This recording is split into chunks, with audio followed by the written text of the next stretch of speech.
Call the meeting to order. I'm Don Royston, Chairman of the State Board of Accountancy. We do not have a quorum today. I'll do a roll call vote by ones in the room, and then we have our other board members join us by phone to make a quorum. Roll call, please. Gay Moon. Larry Elmore. Don Royston. Gabe Roberts. On the phone, please. Trey Watkins. Stephen Eldridge. Charlene Spiceland. Janet Booker Davis.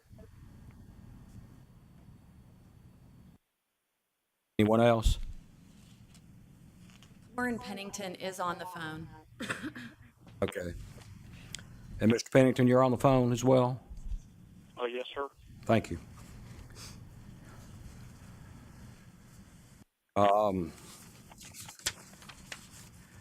Need to read into the record proposed statement of necessity.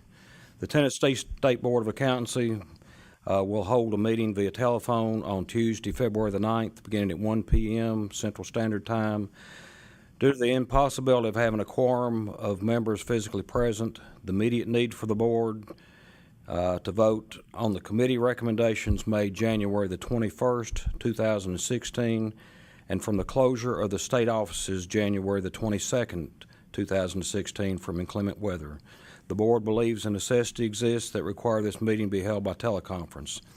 The matters to be considered by the board at this meeting require timely action by the board. Further, physical presence by a quorum of the board is not practical within the period of time requiring action, and participation by a quorum of the board members by electronic or other means of communication is necessary.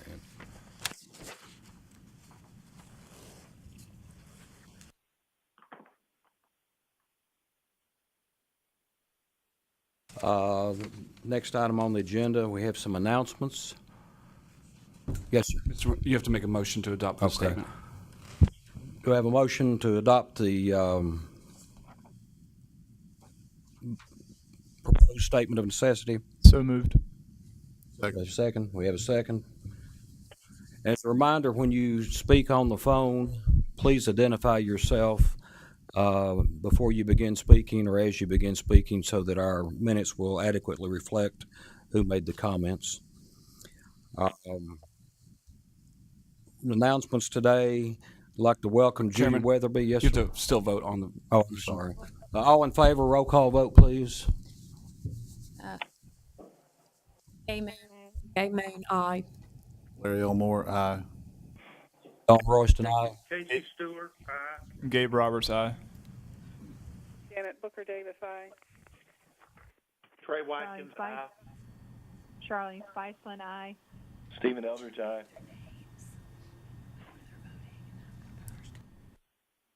Thank you. Let the record show, I believe, that Stephen has joined us since the original roll call. I said my name on the roll call, but Kate, yeah, I'm here. Casey. We just didn't hear it. Okay, thank you, sir.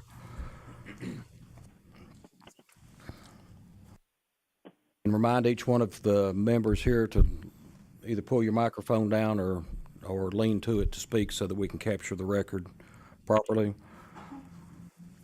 We will be doing a roll call vote today for all items of action required. At this point, I'd like to say that we're adopting the Roberts Rule of Order for all of our 2016 meetings. That does not require does that require I believe it does. all right.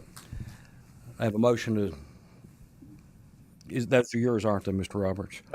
They are not actually, but I appreciate that. I have a motion that the board adopt the Roberts Rules of Orders for 2016. Have a second? Second that motion. This is Casey Stewart. Thank you. All in favor, roll call. Gay Moon, aye. Larry Elmore, aye. Don Royston, aye. Gabe Roberts, aye. Janet Booker Davis, aye. Trey Watkins. Aye. Stephen Eldridge, aye.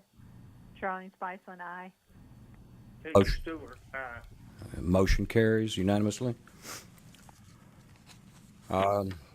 We have guests that we need to, let's see, I see Brad Floyd's back there today from Tennessee Society of CPAs. Thank you for coming, Brad.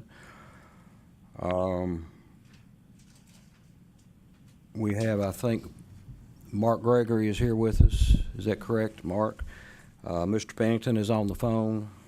Are there any other guests that we need to recognize? Okay. Okay. Thank you. Move next into the approval of our minutes.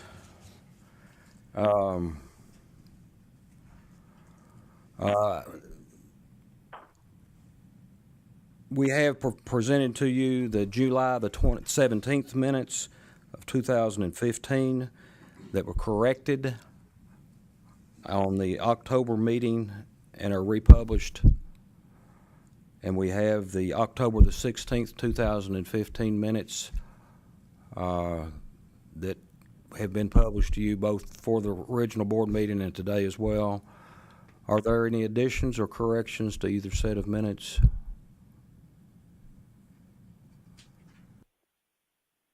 Do we need a motion separately or just jointly? To approve the minutes from Yes, July? The concurrently is fine. Currently. Okay. Accept a motion then to approve the minutes as presented concurrently for both October the 16th, 2015 and the corrected minutes for July the 17th, 2015. So moved. Got a second over here? I'll second. All in favor, please signify by saying aye. Roll call vote, please. Gay Moon, aye. Larry Elmore, aye. Don Royston, aye. Dave Roberts, aye. Trey Watkins, aye. Stephen Eldridge, aye. Charlene Spiceland, aye. Janet Booker Davis, aye. Casey Stewart, aye.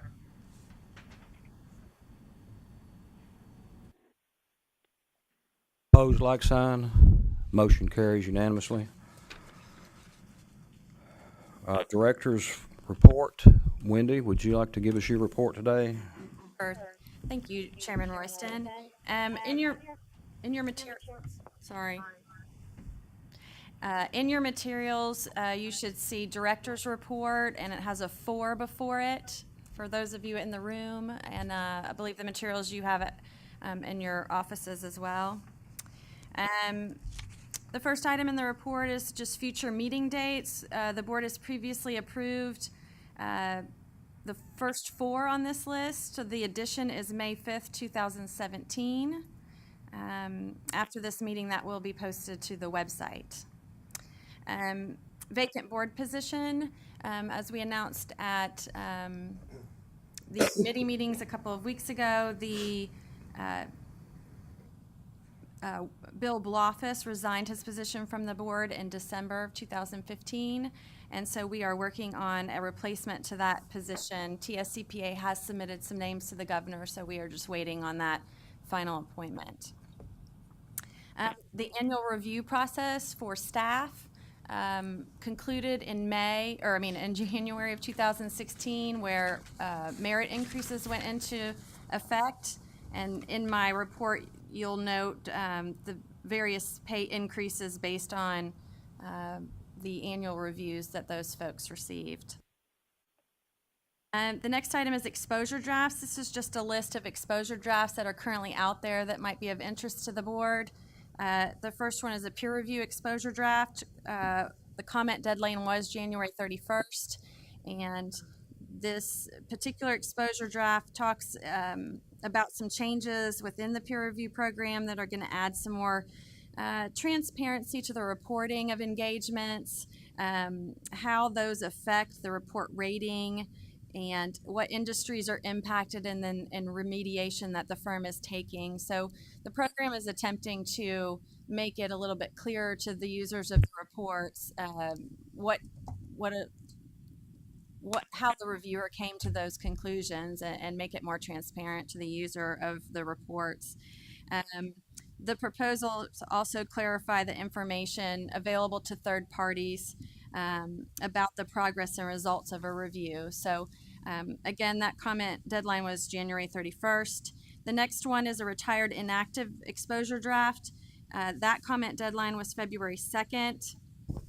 And basically that's an exposure draft approved by AICPA Board of Directors and NASBA Board of Directors on a retired CPA status. Now, the way they outline it in the exposure draft is very similar, if not exactly like our inactive status already that we already incorporate into our laws and rules. The CPE provider standards, this was just reissued this week. This particular exposure draft was released last year and received so many comments that they went back and reviewed those comments and made some changes and re-exposed some changes to the standards on continuing education. So that comment period is April 30th. They do expect to receive those comments and finalize those changes in CPE standards around September of this year. So one of the things this board may need to consider going forward would be the idea of nano learning or blended learning type formats. So we'll wait till this comes to fruition before we have any discussions on whether we need to make any changes going forward. The next item is CORE, that is our licensing platform. I would like to publicly thank the staff for handling the renewals this season with this new licensing platform. It was very difficult for a lot of folks to maneuver through this new system, so it provided a lot of calls and the patience of the staff to help licensees through the renewal process. So I just want to thank them for their hard work during November and December and trying to get everybody renewed. The follow-up to that is that we are moving towards phase 2 of the licensing platform. And what this will do will allow initial licensees to apply for a license online. So later this week, we have a meeting with the vendor to work on requirements of what that will look like. So they are hopeful that we will get some of those initial applications online and ready for applicants as soon as June of this year. TSCPA activities. I attended TSCPA council meeting in November. I've also attended 4 chapter meetings, really to introduce myself and give a short presentation on the what the board has been doing recently. The next section highlights NASBA meetings and activities since our last meeting. In October, Janet Booker Davis and I attended NASBA's annual meeting in California. Some of the topics covered were the next version of the exam, some challenges there, peer review, enforcement efforts, some legal topics and legislative items to be aware of. NASBA U is a session that new executive directors are invited to. That meeting I was supposed to attend in December is canceled and it should be rescheduled for sometime this spring. I attended a quarterly CAC PROC meeting on January 11th, which was held via conference call. And that's the Compliance Assurance Committee, which deals with the oversight of the peer review process. And so just listened in on what they've been doing recently. The last item there is just for your information, future NASBA meetings. Coming up in March, they're holding their executive director and legal conference in Arizona. And some of the topics of conversation are in the report for you. I've also listed out the rest of the meetings they plan for this year. And at the Eastern Regional meeting in June, I believe I've received some interest for some board members. Gay, I believe you were interested in attending that meeting. So I believe Janet also expressed some interest in attending. Is there anyone else that would be interested or knows at this point if they would like to attend? They do a new member orientation. If you have not attended an ASBA meeting, they will do this new member orientation in June. Well, at this point, we'll plan on Gay and Janet attending, and if anyone has any interest, please let me know. I think we have in the budget for one more spot. The next item is NASBA jurisdiction reports. This is something I'm not sure if you all have seen before. It's an attachment to the director's report, and it's really just some data on the exam pass rates and some other statistic for the last testing window in 2015. And I just thought you all may be interested in seeing pass rates in our state versus our surrounding states. Our average pass rate was 46.8%. Some of this report gives you statistics on just overall performance throughout the country, and then the last section gives you some Tennessee specific information. So not necessarily asking for any action or discussion. I just thought you all might find this information interesting. The next item is candidate fees for the exam have been announced. It sounds, from what I understand, as those rates are established a few years ahead of time so that candidates and boards know what the applicants are going to have to pay. And NASBA has announced that their particular fee will remain the same through 2018. Because of the change in the exam that we expect in 2017, the other fees charged by AICPA and Prometric have not been determined yet. We may have information at the next board meeting as to what those fees may be in 2018. Also, as part of the new exam, there will be additional testing time for regs and BEC. So those fees for each candidate for those sections will go up, and you can see that in your report. The last section of the director's report is just some information on renewals as of January 15th. And the last section is just our licensing population overall for your information. And that concludes my report. Wendy, does anyone on the in the audience or on the phone have questions of Wendy on her report at this point? Just wanted to ask Wendy, the ED and legal conference is going to be in March. Do we have anyone going to that? The plan right now is to have myself, Ben from the legal team, and one of the investigators attend. Good. Any other questions? Thank you, Wendy. Good report. Mr. Chairman? Yes, ma'am. Can we get a motion and a roll call vote to approve those meeting dates? Yes. You have presented in your minutes the meeting dates for this coming year so that we may publish them and make them, has everybody looked at them to see that there's not any conflicts? Here and then I would entertain a motion to approve the meeting dates as published. So moved. Casey Stewart and I will make that motion. Now second. Mr. Stewart and Mr. Roberts. Roll call vote. All in favor, say aye. Gay Moon, aye. Harry Elmore, aye. Don Royston, aye. Gabe Roberts, aye. Judy Weatherby, aye. Casey Stewart, aye. Stephen Eldridge, aye. Janet Booker Davis, aye. Ray Watkins, Sure. aye. Charlene Spiceland, aye. Opposed, like sign. Hearing none, motion carries. And at this point, I'd like to welcome our newest board member, Judy Weatherby, officially. Thank you. She made committee day and made it all the way through, and I guess she made it home and back, but in the snowstorm. I did. Welcome. Thank you. Thank you very much. At this point, we need to, we have a section that we have some applicant interviews. We have 2 reinstatement requests.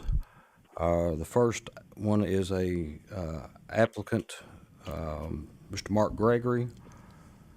Wendy, would you give us a update, or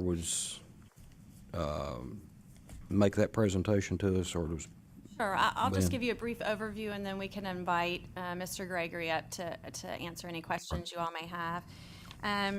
we received an application for an initial license for Mr. Gregory on September 23rd.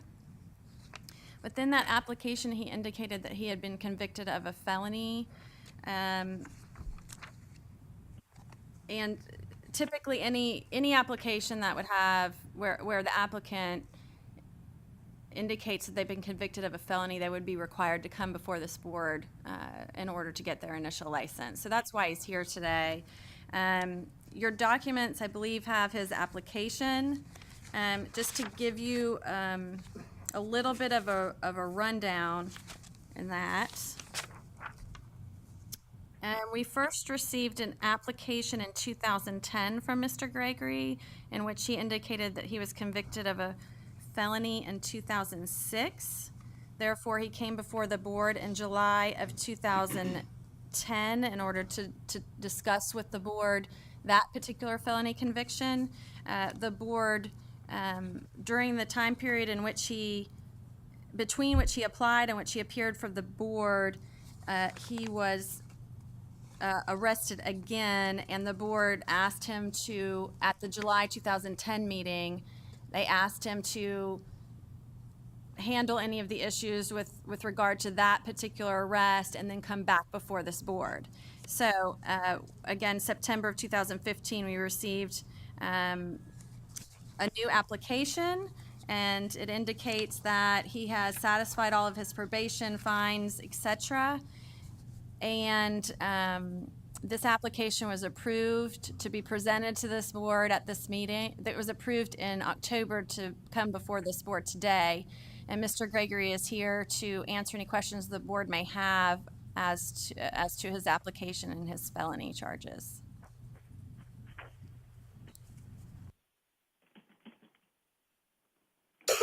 Are there questions, or maybe Mr. Gregory, would you like to approach the podium there and make a statement to us? Yes. I was convicted of manufacturing marijuana in January 2012. I received 3 years probation. I served my probation. I stayed out of trouble, and also I saw a counselor for almost 3 years to help me deal with depression and help get my life turned around. The whole time I've been working for a small business in Chattanooga called Yogi's Primo Promo. I'm their accountant administrator. So I've been working full time and stayed out of trouble. The only run-in I've had with the police is when I was involved in an automobile accident last August. I'm ready to get forward and get my license. I know I'm not going to be working for a big firm due to the 2 felonies, but I do want to work with public and help small businesses that need accounting work.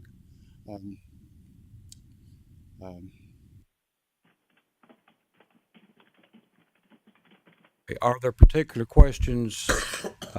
You mentioned the second felony. With that, just delineate, if you would, the time frame, because I think there was some delay in the. The first one, I was convicted in 2006. I had a 2-year probation. I finished that, but one thing I never did was I never went to counseling. Why is somebody doing this? There's an issue. And it was depression. I was depressed. I was treating my depression by using cannabis. And then when I got caught again doing the same thing, this time I decided, hey, I need to get my life turned around. I need to get it figured out because I can't be going in and out, in and out, in and out. I can't do this for my wife and my children. So I got counseling. I've got on the right track. I'm focused. I'm a very happy person. I'm very happy with my wife and my life and my children. So I'm ready to get all this behind me and move on. Are there questions from board members? I don't know what's appropriate to ask and what's appropriate not to ask, but you mentioned the auto accident back in September of August of 2015. Was there any substance abuse related to that accident? No, a 19-year-old kid changed lanes and hit me. Okay. So I was minding my own business. The police officer came, issued him a ticket, said, be on your way, you're good. So no, I haven't. No, it was just a 19-year-old kid changed lanes real quick. Thank you. Any further questions? I would just ask, you said you were convicted for manufacturing marijuana. I would be interested, was that for personal use or for distribution? No, I was growing in my basement to support my habit. Okay. Let the record show that was Mr. Stewart. Yes, I'm sorry, I didn't give my name. Maybe, and this is Casey Stewart again, just as a follow-up. I guess, Mark, what could you tell us to make us, convince us that this problem is really behind you at this point? Well, like I said, the reason I was doing it was I was depressed. A lot of issues happened in my past. I went to Bud Reagan, who's a clinical therapist in Chattanooga, Tennessee. I went and saw him for a little over 3.5 years to help get my life in order, figure out this is what you think's going on. This is, he took the emotion, put the emotion aside. Here's the facts, fed the facts back to me, and I realized, hey, I'm not leading the correct life. I'm screwing things up. I'm hurting my wife and my children. I had a great job working for a firm in Chattanooga. That's gone. I've lost that opportunity. Right now, I've got to work my way back up to the top, and I'm determined to do it. I've got a 5-year plan. I want to be running my own business in 5 years or be a co-owner for a firm. I know I'm not going to work for a big firm. It'll have to be a small firm specializing in small businesses. Like I said, I have a hobby. I do things for my children.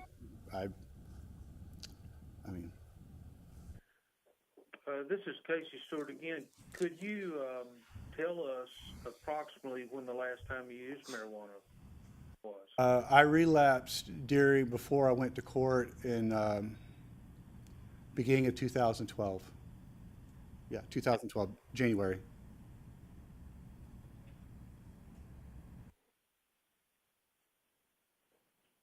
Mr. Gregory, are you continuing your counseling?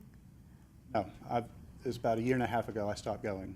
Are you attending any kind of meetings for NA or AA? Nothing. Okay. This is Janet Booker Davis on the phone. Mr. Gregory, were you and your counselor able to develop some type of processes or steps you might go through if challenges come up in your life similar to what were there in the past that caused your depression, such that your behavior might be different in the future, or your choice of how you would deal with those types of situations might be different in the future rather than using marijuana? Yes, one thing I did is totally changed my life. I have the people that I was with, that I was easily influenced, all they wanted to do was use drugs and have a good time. They did not care about family, faith, a career. I'm now with people who support me. They're career-minded. They have children and families and structures, and I can reach out to Mr. Reagan anytime I need to if I'm having any issues. He said, I'm more than welcome to come in anytime I'm feeling depressed or down. I need to speak with this. I have a very loving wife who's very supportive and has been there the whole time. Considering everything I've done, I'm surprised she hasn't left me, but she's there for me. I have lovely children. My mom and dad are on board. They're there for me. I have a very good structure of people who are very positive that I keep around me so I don't relapse. But if I do relapse, then I can always go to Mr. Reagan and go to him back for counseling. And, I got his phone number. I can reach out to him anytime. But it's mainly the core group of people I have around me. Because one thing we discussed is your life, you have a castle. And in your castle, there's people you want to keep inside your castle. That's my wife, my children, my mother and father, my sister. Then you have your really close friends that you'll actually let the drawbridge down, let in. Everybody else you keep out. And I've realized there's certain people I need to keep away from me who are bad influence on me. And I do that. I've learned to say, no, I don't need to be around those people. And the people that are close to me, I want to keep in my counsel. That's who I stay with. So I understand the reason for my depression. It was something that happened back in high school, and I've taken care of that. And I've realized that, hey, that's silly. I don't need to dwell in the past. I need to move forward. And that's what I'm here to do. I'm here to move forward and to get on with my life. I hope that answers your question. Yes, thank you. Mr. Gregory, this is Stephen Eldridge. I've got just one question. Just want to clarify for the record. So Have you used any illegal substances since 2012? No, sir. Okay. Thank Oh, you. this is Larry Elmore. I have a question for Ben, or maybe Wendy. I'm not sure. This is an initial application, right? This. Correct. So if it were not an initial application and he was convicted of a felony and he had his license already, what happens then? We could open up a disciplinary action against him.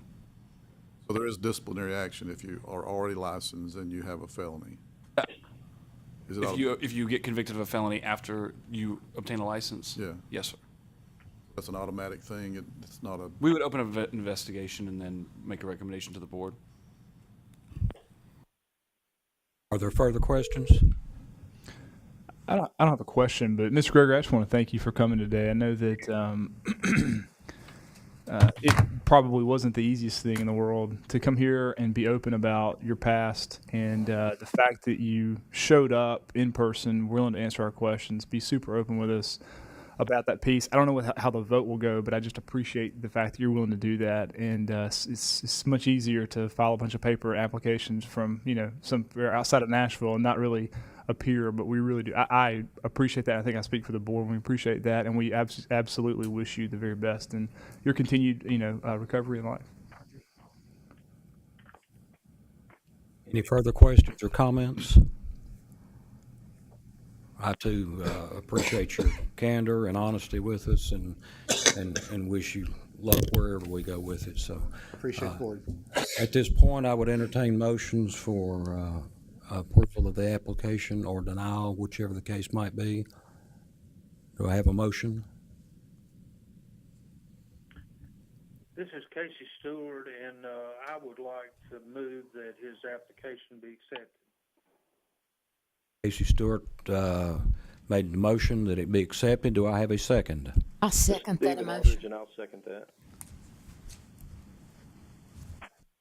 Okay, we have a motion on the floor with a second. All in favor of the motion signify by saying aye. Roll call vote, please. Gay Moon, aye. Larry Elmore, aye.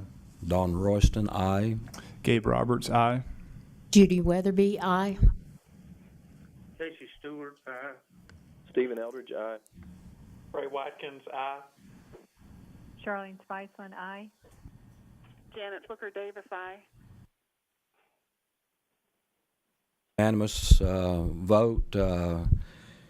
Congratulations, sir. You've got people believing in you.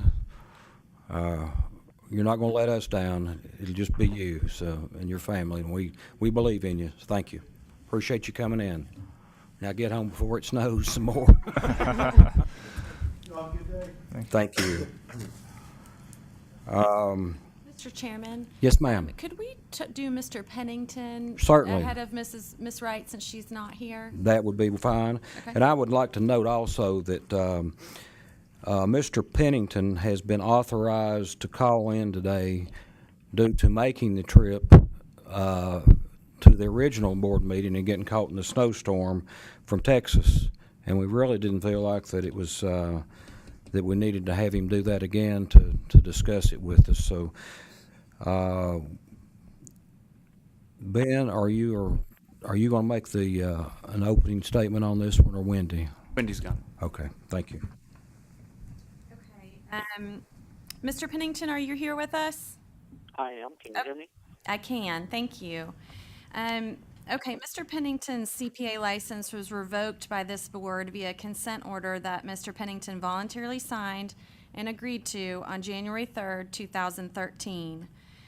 The consent order disposed of a complaint initiated by the board that was solely based on Mr. Pennington's conviction of several felonies in Georgia. Those felonies have been overturned by the Court of Appeals of Georgia. As a result, Mr. Pennington has submitted a completed application for reinstatement dated October 14th of 2015, including the required CPE. This application was reviewed by the board for its completeness in October and is being presented today for discussion. Ben, do you have any follow-up information for them? No, I don't. Okay. Mr. Pennington, would you like to speak to the board regarding, and we have your letters in front of us and your application as well, just to let you know what we have in front of us, but would you like to speak to the board? And we do appreciate your making the trip last time. Well, first off, I appreciate the opportunity to speak with you. I was looking forward in January to speaking to you live, but the good Lord decided different. It wasn't the right day. Like I never got out of Nashville that day, but I made it home. Starting back in 2003, my wife had major surgery, and we hired a young lady in our office. And in 2004, she became my chief clerk doing payroll. Well, also starting in 2004, 5, 6, and 7, she was stealing money from my clients out of my escrow account. And in 2007, I started noticing discrepancies in the account. It had been minor up until then, and I had enough volume going through it. The young man that I'd hired to do the reconciliations was lax on that. He was also a Georgia CPA. But in 2008, it came to my attention that she had stolen about $100,000 from my clients. And in her deal, I took that to the Dawson County, Georgia Sheriff's Office and to have her prosecuted for the theft. And in her deal to get a lighter sentence, she told the board, not the board, but the sheriff's office, that I had taught her how to steal the money. Well, the only thing I taught her to do was how to do her job, and she used that knowledge to steal money. Needless to say, in 2008, I was arrested on one charge for a felony. That went to court in July of 09, and I got a directed verdict. Mr. Glover, you may want to explain to them what a directed verdict is. I've got to reach back in law school memory. Directed verdict is when I believe the court is satisfied with a sufficient amount of evidence and that the judge then directs the jury to the verdict. That's correct. In other words, the prosecution presented their case, and at the end of once they rested, my attorney presented to the court that there wasn't enough evidence, and the judge gave me that directed verdict. Well, in the process of doing that, they had ruined my CPA practice. I had counsel advise that I should file civil suit against the county for what they had did to me erroneously. Well, once I did that, they went back to the well and come up with additional charges, charged me with additional 12 felonies. And in December of 2010, they took me to court, and I was convicted of 11 of the 12 felonies. One of them they acquitted me on. I knew I hadn't done it, and while I went to Georgia State Penitentiary for 18 months, and while I was in prison, my wife was able to accumulate enough money to where when I got out, we filed an appeal with the Georgia Court of Appeals, and the Georgia Court of Appeals overturned that in July of 2013. I think the date, maybe in June of 13. I don't have it right in front of me. And when I called home in 13, when I signed your consent order, I requested the gentleman that prepared it to put a statement in there, if my convictions were overturned, that I would have the right to come back and get a reinstatement with the Tennessee State Board of Accountancy.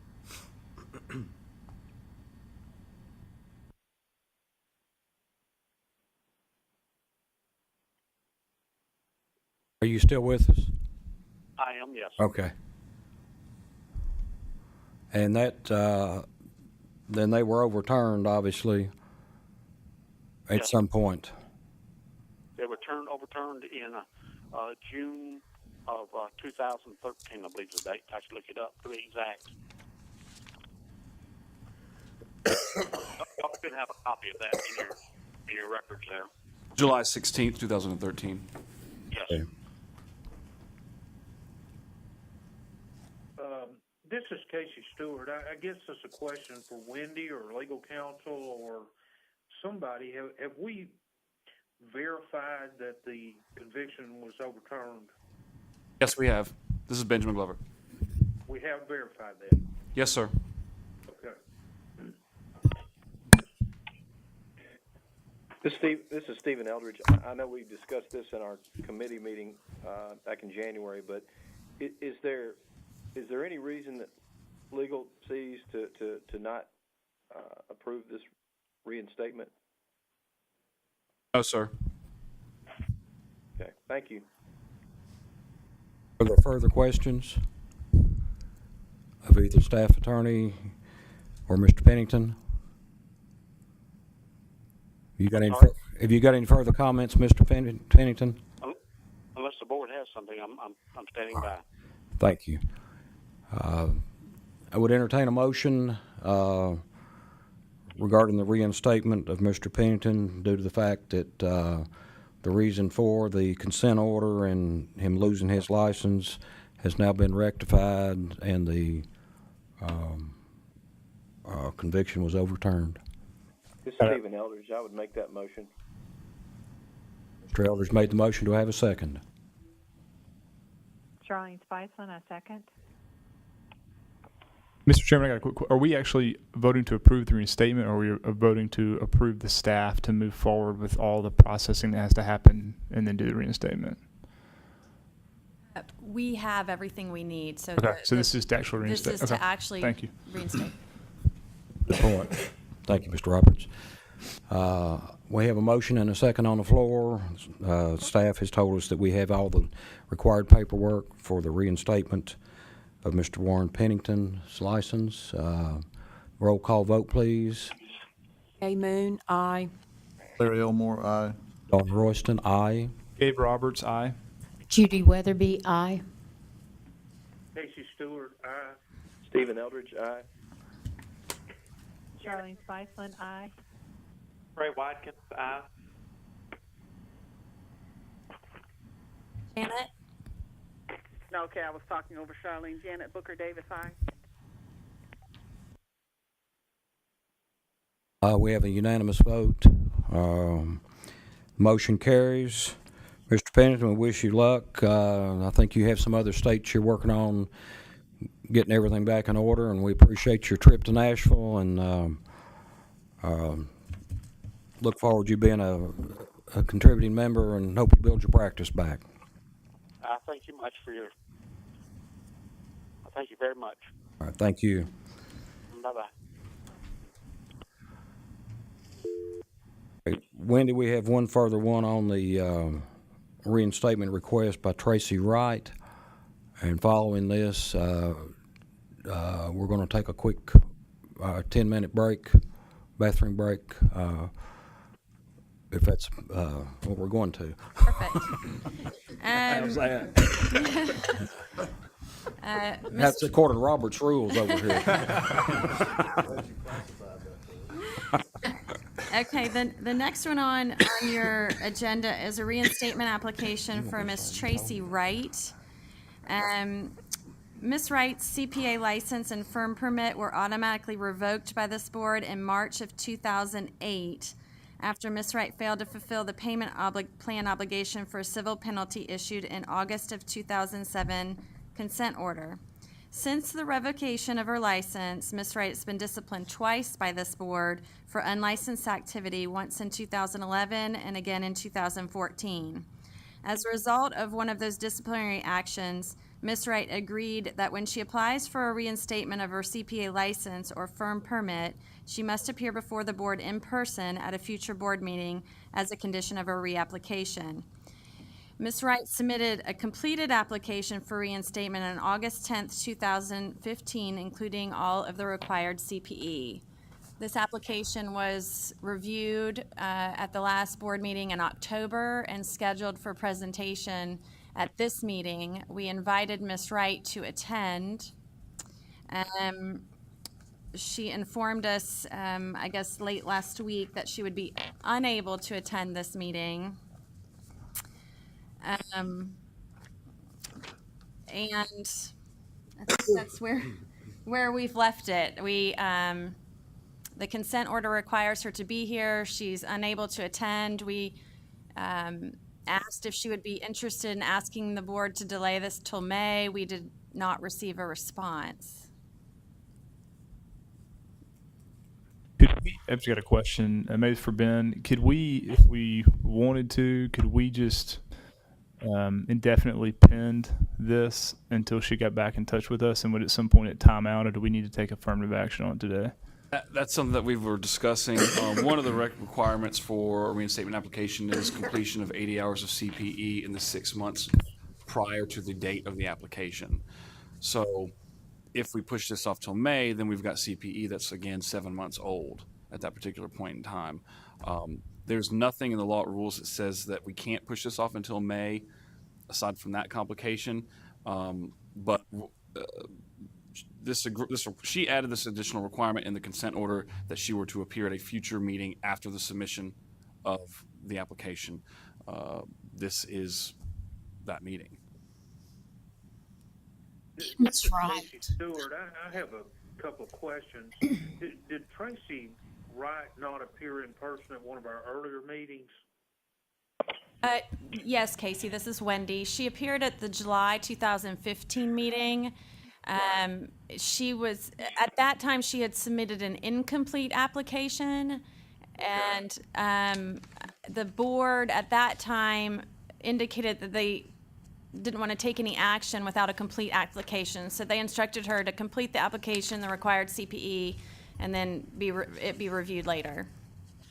But I wonder if she considers that she has met the requirement that she appear at some future meeting, because she has appeared within the last year before the board. But the second question, and the reason I'm asking this question, I think if we don't defer this or something, I think it's going to get voted down today. You know, if we need to give her the chance to appear once again, then maybe we need to do that. But the other question I had, she had a problem with not having a peer review going back several years. And I think she had agreed to obtain a peer review in one of the previous disciplinary actions. Did she ever do that?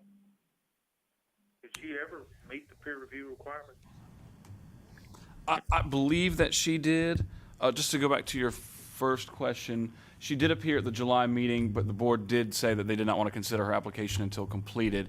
The consent order from 2011 does state that when she applies for the reinstatement, I would interpret that to being a completed application, that she must appear before the board in person at a future board meeting as a condition. And Ms. Wright, you are correct, is quite adamant that she feels as though her July appearance would satisfy this requirement. It's legal's opinion that it does not.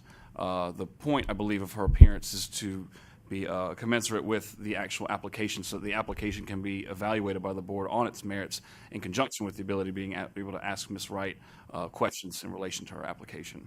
Okay. So our position is she would need to reappear with a properly completed application.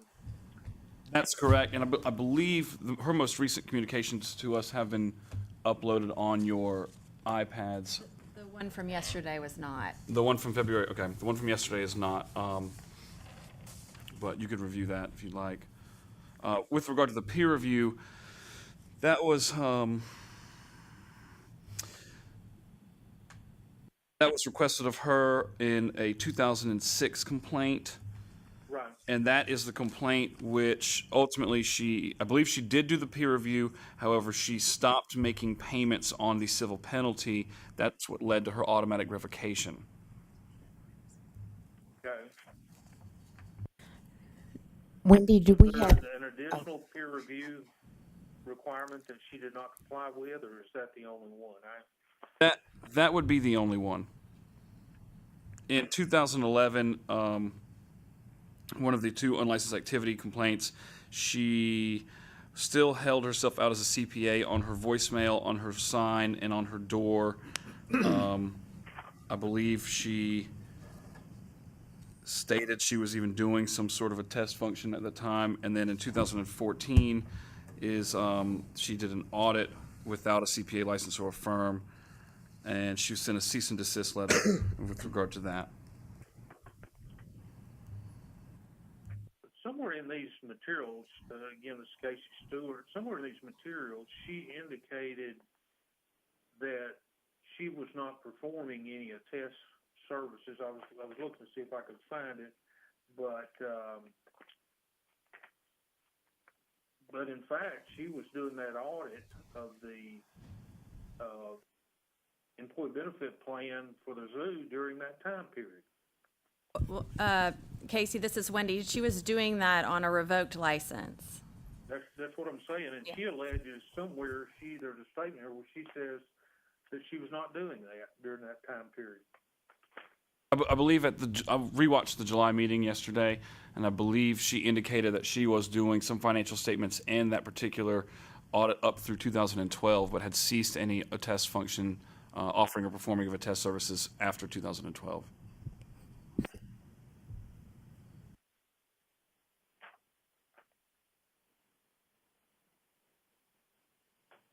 This is Judy Weatherby. Let's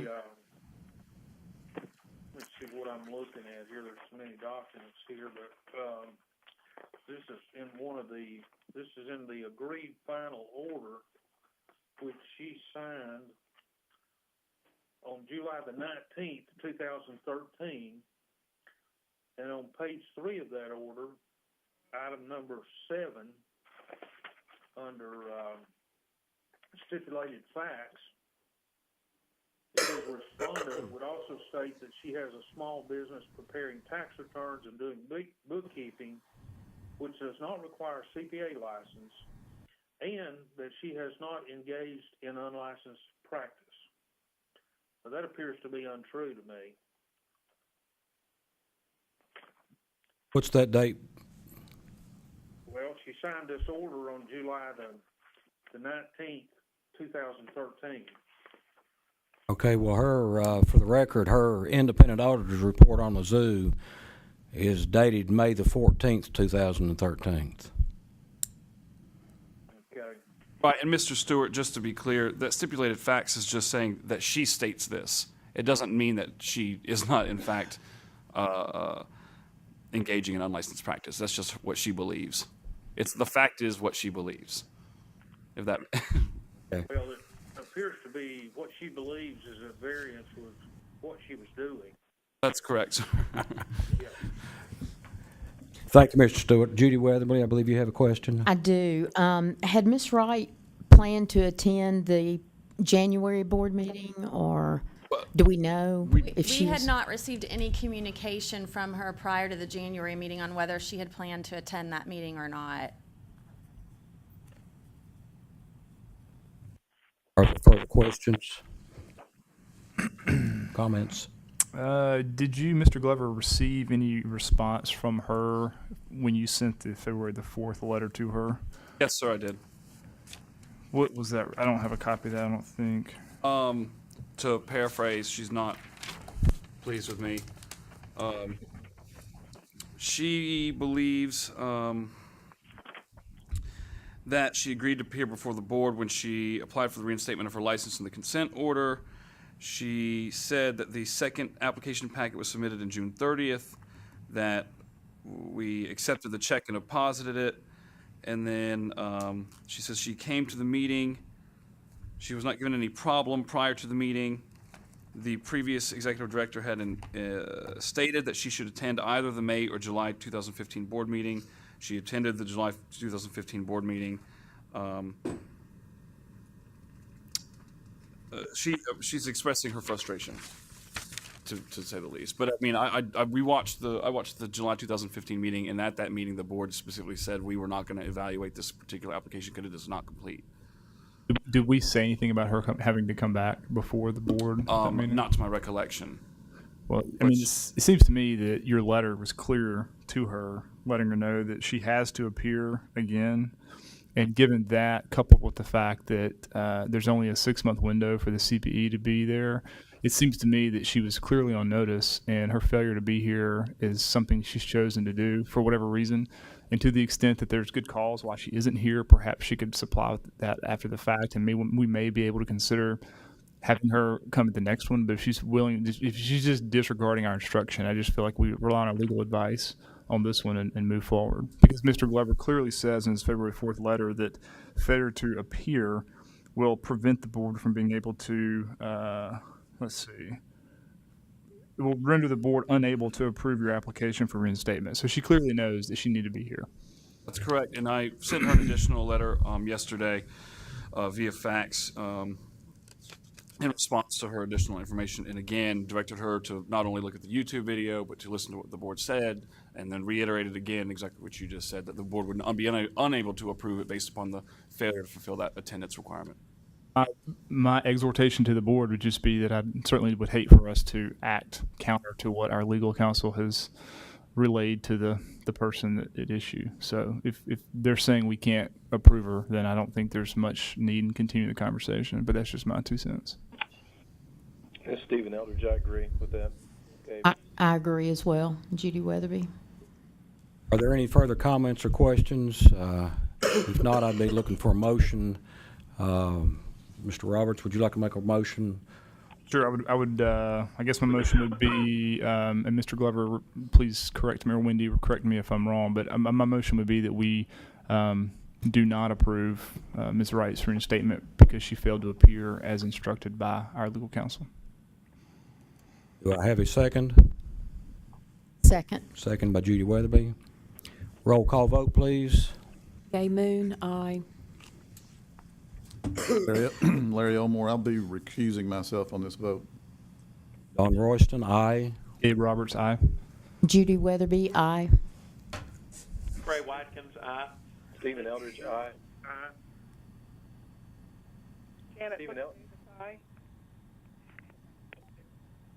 Charlene Spiceland, aye. Stephen Eldridge, aye. Let the record show of all those present or on the phone voting, with the exception of Larry Elmore, who recused himself, unanimous vote. Motion carries. The meeting is recessed for 10 minutes. Have everyone on the phone? Anybody that's not on the phone, say hi. I'm here. This is Trey. Trey, how about Stephen? Stephen? We'll just have a roll call, Don. That's what I was trying to do. Okay, Trey is here. I've heard Casey. Stephen? Casey Stewart is here. Okay, what about Stephen Eldridge? Not yet. Okay. Charlene?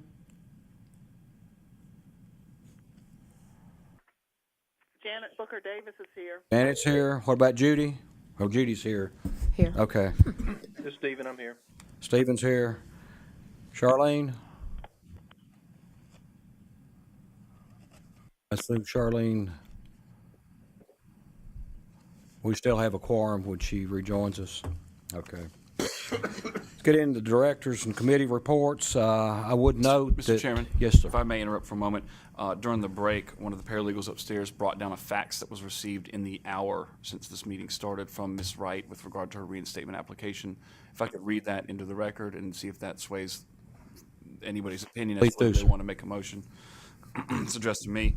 Dear Mr. Glover, I received your fax February 8th, 2015. I absolutely do not agree with this, but I will attend the May 2016 board meeting. This whole process has been hitting a moving target and an absolute expensive nightmare. I corresponded with Mark Crocker, the director, the one person that should be knowledgeable about these issues regarding exactly what I needed to do to have my license reinstated. The reason that 80 hours of CPE were not complete before I submitted the June 2015 application was that I had already completed 80 hours of CPE when I submitted the June 2014 application that was returned to me without explanation. I don't have unlimited funds to continually pay for CPE that I have no use for, and I was not going to incur more cost until I knew if the license was going to be reinstated. However, the state made no effort to notify me before the July 2015 meeting that the application could not be approved without the CP and did in fact cash my application check. If there's anything further that I have to do to have my license reinstated, I need to know exactly what else is required. Sincerely, Tracy Wright.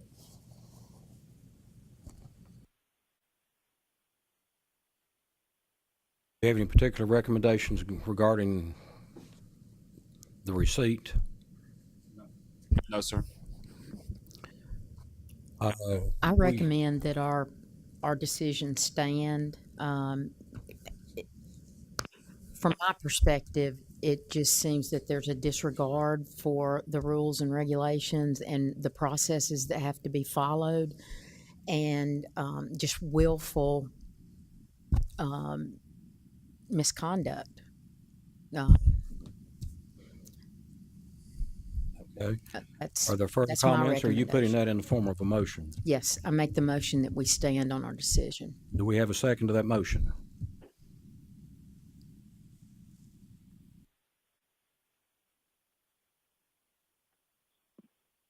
Charlene Spice, and I second. We have a motion and a second on the floor. Is there further discussion? I have a question for Mr. Glover. If Mrs. Wright or Ms. Wright showed up in May and the board was willing to allow her to move forward with reinstatement, we would have a technical issue, it sounds like, because the current CPE penalty hours that she had accrued or earned would now be outside the 6-month period. Is there any discretion that the board would have at that point to go back and say we're going to allow those to count even though they may be beyond the 6-month period? I believe the 6-month window, it's kind of what it says is that they have to be completed during the 6 months prior to the date of the application.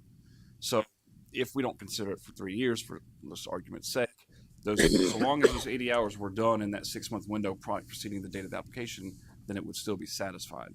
Okay, so these would have, so that issue satisfied even if she shows up. So she would have done the hours within 6 months of the application date, and then 3 months later or whatever it is, she shows up in May. If we're satisfied with what she has to say, then she's accomplished all that. She doesn't have to go back and redo the hours. Is that what you're saying? I think that's a reasonable interpretation, yes. Okay, that sounds good. I mean, I think that the point of the CPE is so that the particular applicant is current on any changes in the industry in the time between their revocation and now.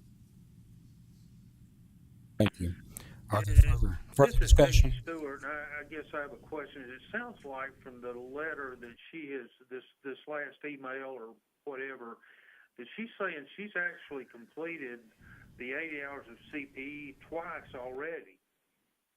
Is that the way it is presented in the letter? That's what she's stating. And she's, I guess, faulting Mark Crocker to some extent that he did not communicate, or somebody didn't communicate with her very well by simply sending her application back the first time and then not really telling her it had to be completed before the application was received the second time. So, I mean, I understand, she's kind of throwing this back in our face and trying to put it back on us and to some extent disrespectful. But with all that said, I think somebody has a right to be heard, and if she is willing to come to the May meeting, we should listen to what she has to say. And I would further look for some way to let the 160 hours of CPE that she's already done satisfy that requirement, the CPE part of the requirement. Casey, I think that's already been handled here. He just told us that the CPE requirement would be handled because it was done timely by the date of her application. Okay.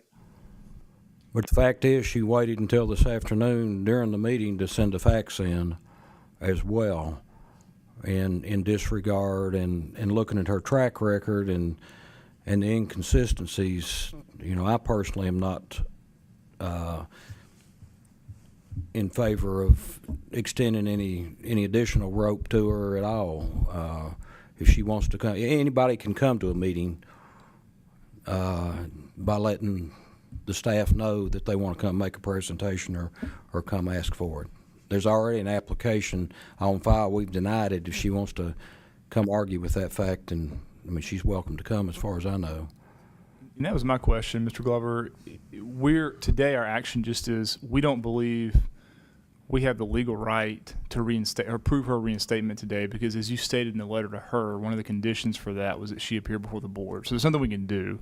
So the motion I think that was made and seconded and passed just a little while ago was that we were going to deny it with respect to today's meeting because she didn't show up today.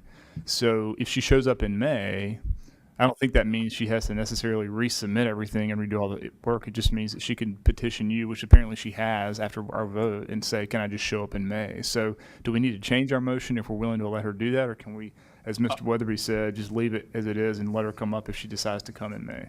I would, if you are wanting to,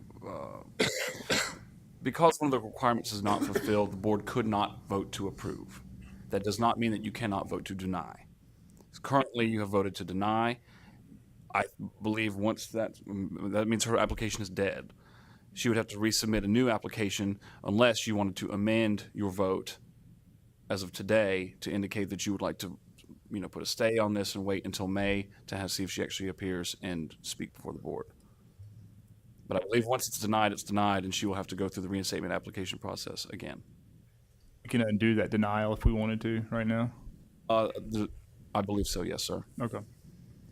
I mean, Mr. Chairman and Ms. Weatherby, I totally get, I think I'm the one that made the motion, but my point was there's no way we could do it today because she wasn't here. If she's now saying she would show up in May, I personally would be willing to undo our denial and instead take no action today and give her until May to show up. And then if she didn't show up in May, then it would be right to do that. At the same time, I understand both your and Ms. Weatherby's comments, and maybe I'm the one that feels that way. But it's just another idea before we vote. Well, this is Janet Booker Davis. I think it would be appropriate to let her come in May. It seems like this has been going on since 2007, and I don't know what's up with her faxing communications and why she's doing that rather than, talking on the phone. But it seems like there's some communication issues going on, and if she would come to this May meeting and we could finally get this issue resolved, I think that would be appropriate to do. I agree with that. Who made the second to that original motion? Or do we just need to open the floor to amend the?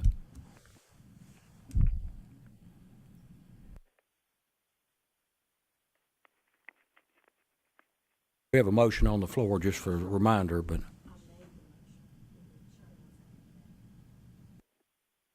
Or do we just vote and choose to vote it down? The motion on the floor is to allow her to attend the May meeting and to. No. The motion was to continue with the original. This is Judy Weatherby. I made the motion that we deny the application. Mrs. Spiceland made the second, I believe. Right. So should we? Michael Driver, Deputy General Counsel with the department. Do you have a few options on the floor? Ms. Weatherby, if she wants, can withdraw her motion. At that point, there will no longer be a motion on the floor. Another member of the board, during discussion, can make an amendment to that motion. You would then need to vote on the amendment before returning to the motion and then vote on the motion as amended. If no amendments made and Ms. Weatherby doesn't wish to withdraw her motion, then the motion would be put to a vote of the board at that time and would either pass or fail based on the terms of the original motion. Now, going back to Gabe's motion, that's passed in history. We just need to either affirm that with this new information or have the motion then amended to allow you can make correct. You can make a motion that your previous decision be changed to allow Ms. Wright to appear before the board at the coming meeting in May. You can let Ms. Weatherby's motion stand, which would result, I believe, in the denial of the existing application. So, it's hard to go through all the different ways it can go. It's just up to you all how you wish to proceed with this. Thank you. Our first original motion, would you like to change your original motion, or does it stand as presented? I just feel that the history and after having read through everything in January, I just feel that there's not a lot of. I don't feel that Miss Wright is owning up to and being honorable of what's expected of her with her license. And I really, I mean, if you want to amend, that's fine. I do not wish to withdraw. Thank you. Are there any amendments offered, or should we just vote on this particular motion? I guess in point of order, can we actually amend it since it's been seconded? Or does the second have to be withdrawn first?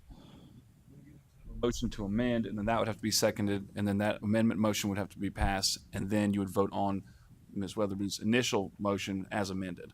Okay, so I will make the amendment that instead of denying the application, we pinned it to see if Ms. Wright is willing to show up at the meeting in May. So the result of my amendment would be that we are not making a final dispositive decision on the reinstatement application in today's meeting. I'd like to ask if legal if I'm allowed to comment on this, even though I'm recusing myself. I believe you can state facts. I don't think you can deliberate.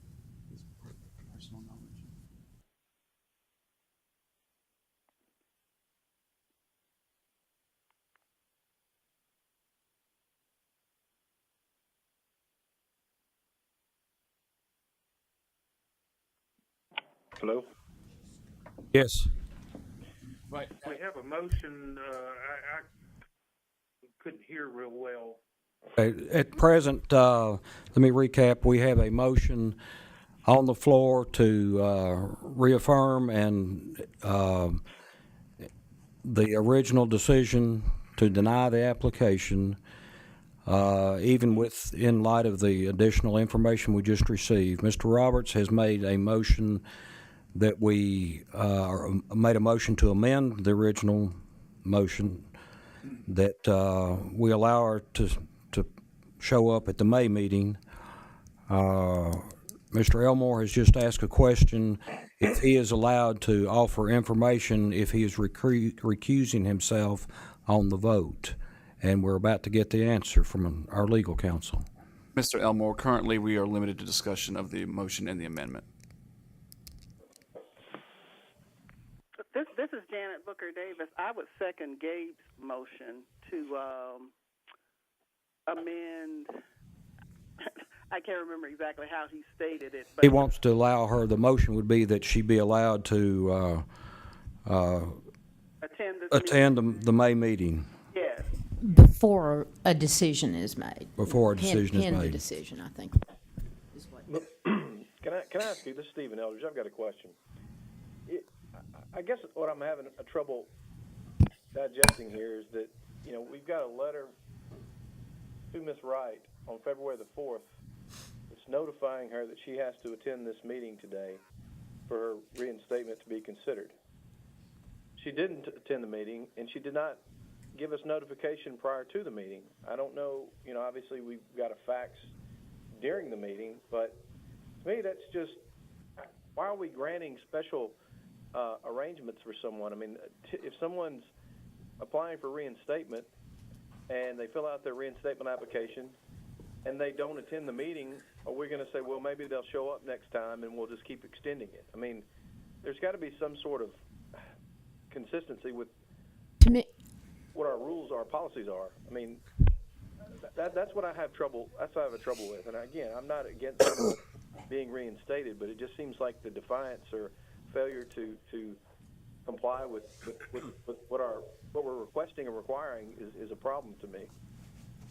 Ms. Weatherby, I believe you have a question or a comment. Well, a comment. To me, the young man that came in earlier, there was certainly he saw his mistakes. He was honorable. He paid his dues. He's done what he needed to do in order to satisfy and allow us to vote him being able to practice again. And I don't have the same feelings about this particular situation.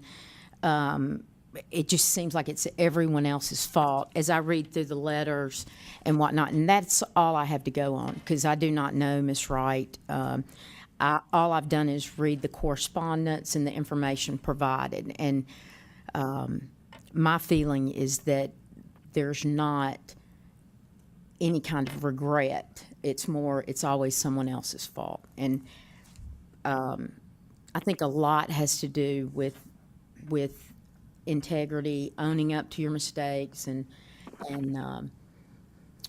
that sort of thing. Thank you. Are there further comments? I'll just say, this is Gabe. I'll just say, Mr. Eldridge, I understand your point and Ms. Weatherby's point as well.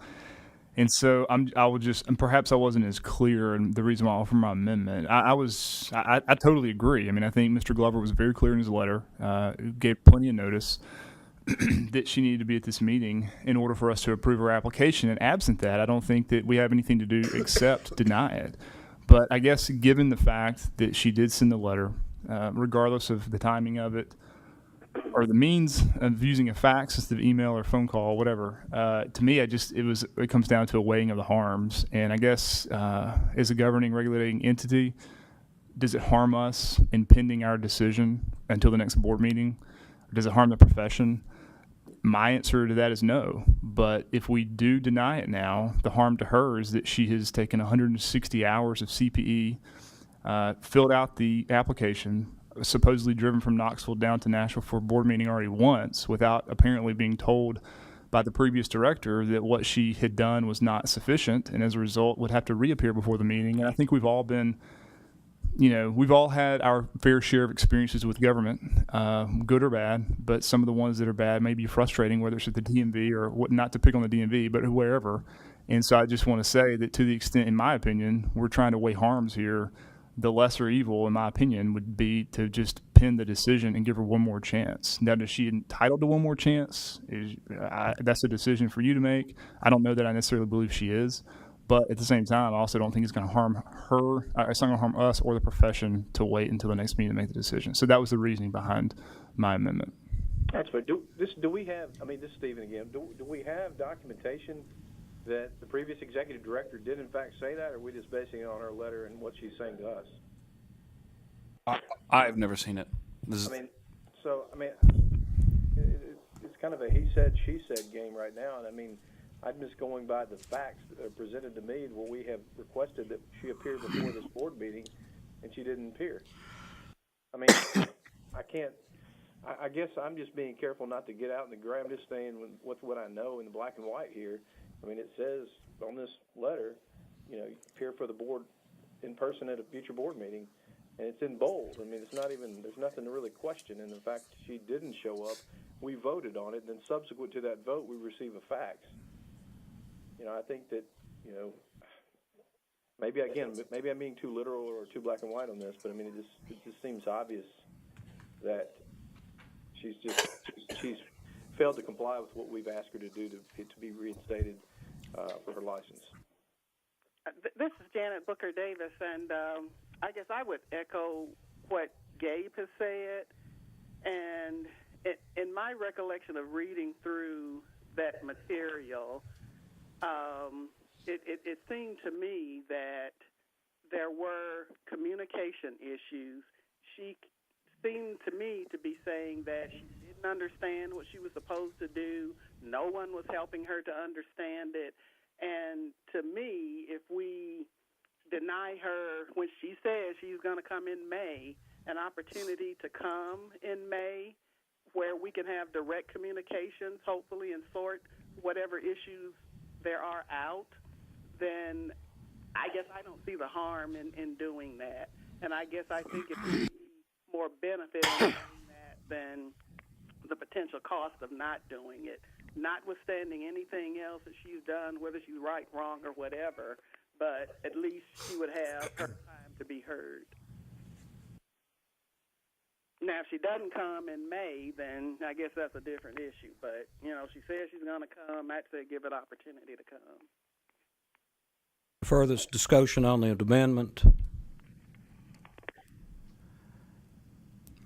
All those in favor of the amendment to allow her to come in May signify by saying aye. Roll call vote. And opposed, like sign. Gay Moon. This is Casey Stewart, and I vote aye. Gay Moon, aye. Janet Booker Davis, aye. Let the record show Larry Elmore is abstaining. Don Royston, nay. Gabe Roberts, aye. Stephen Eldridge, no. Judy Ray Weth- Watkins, Spice. nay. Charlene Spiceland, nay. Judy Weatherby, nay. One more, Trey Watkins. I think he said Ray Watkins was yay.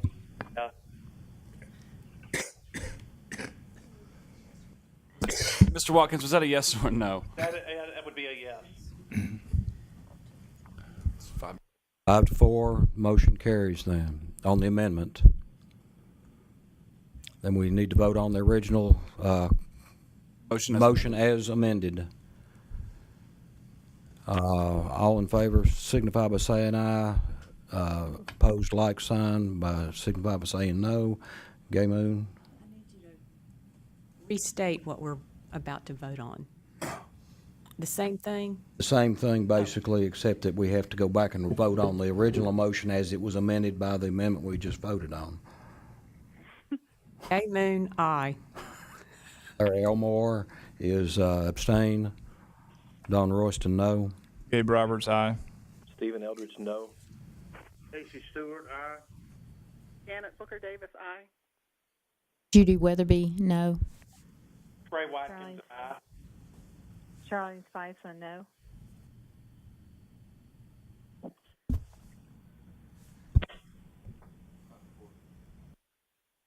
Motion carries. Okay. Something now? Can I say something now at all? That's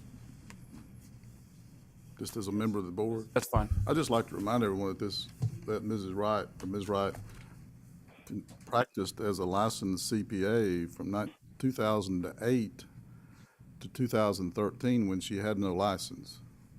Total disregard for the rules of this profession. So That's why I think it's important that she comes before us, especially if she's willing to, so we can ask her those questions. But by no means, and to the extent that she or her legal counsel is watching this, I hope they understand that by the fact that we're pending the action for her to come in May, there should be no expectation that she's going to actually get reinstated. I certainly don't have that expectation, but I'd like to be able to hear what she has to say to see if, in fact, she can sway me to think that way. I agree. This is Stephen Eldridge, and I would hope, Wendy, that y'all would be very, very clear with her. There's no guarantees or promises or anything that what's going to happen. She's just allowed to come to the meeting and answer our questions. Because apparently the last issue or the last meeting we had when she showed up, she reinvented our intentions on that. Do our best. If we can move on then to the board committee reports. And I think I indicated that with the exception, I believe, of Charlene, all committee members were present at the first January committee day meeting for all committee meetings. So we spent a lot of time hashing out a lot of details. Executive committee, the first order of business we had a recommendation from our executive director to eliminate one of the investigator positions due to the caseload and budget considerations. And I would, the executive committee voted to make that recommendation to the full board, and then the snow came, so at that point, I'd open the floor for discussion. Wendy, do you have anything to add to that?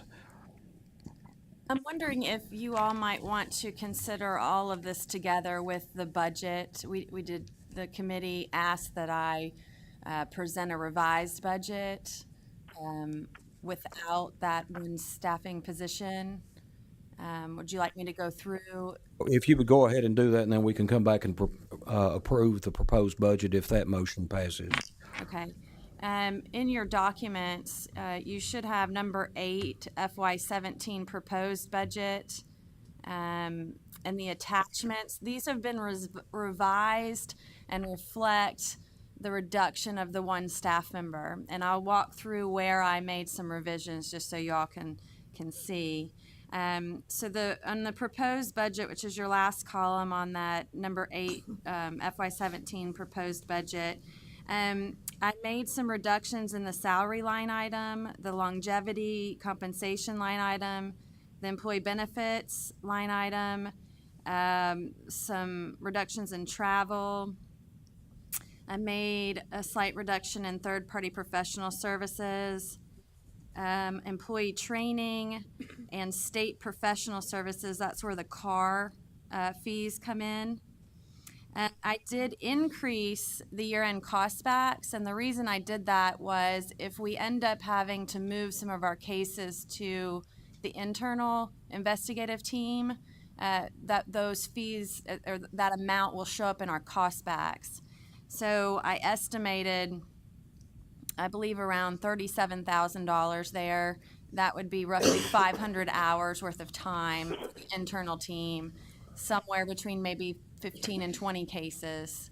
And that's just to make sure we've covered that in case we need to use it. And so you'll see at the bottom, this basically comes to a break-even budget. So this is my revised budget that we do need to approve today. Any questions for Wendy of anybody? The executive committee at the time made the recommendation that we, as the executive committee or as the board, actually have the responsibility to control the staff, hire and fire Wendy and our 2 investigators. The rest of our staff are state employees. But we felt like that the decision on that individual needed to be left up to our executive director. So I guess at this point, I would entertain a motion to allow that to happen if that's still the purview of this board, or if that's still the belief of our board to balance the budget and to go forward with it. I'll make that motion. This is Trey Watkins, that we approve the budget as presented, as well as allow the executive director currently to provide some criteria.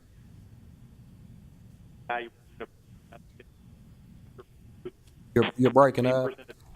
Sorry? Would you repeat that? You broke up. Oh, I'm sorry. I just make the motion that we approve the budget as presented, allow the executive director to come up with criteria that would essentially decide which investigator to retain, which one not, so that we can basically approve based on. All right, let me try what I think you just said, putting it back and see if you agree with me. Yep. That the first motion is to adjust the staff level, which in effect will adjust the budget. To let the acting director make that particular determination based on her review of the appropriate criteria. Somehow I think it has to be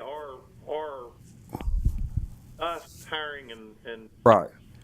Well, okay, she's going to make a recommendation in her sole discretion, and then she would send us the notice of what her decision was, that the board then would fulfill its obligation to terminate that individual based on the receipt of that determination. Is anybody there from legal? I just want to make sure we're doing this the correct way.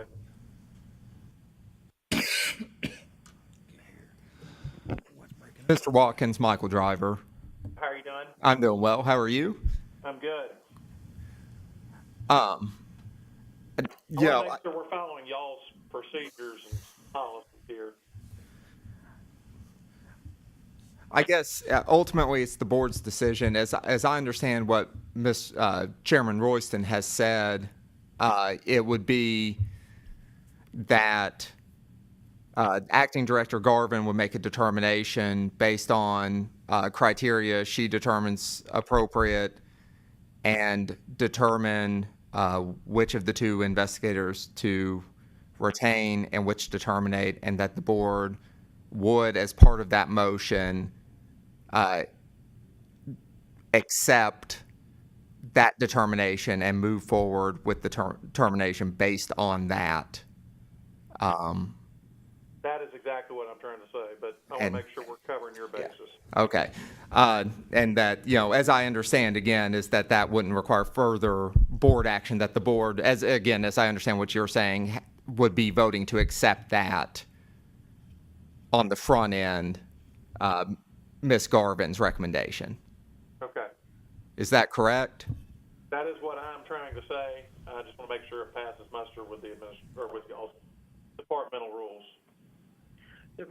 This is Casey Stewart. My understanding coming out of the committee meeting was that we would recommend to the board that we empower Wendy to make the decision as to who to retain and who to terminate.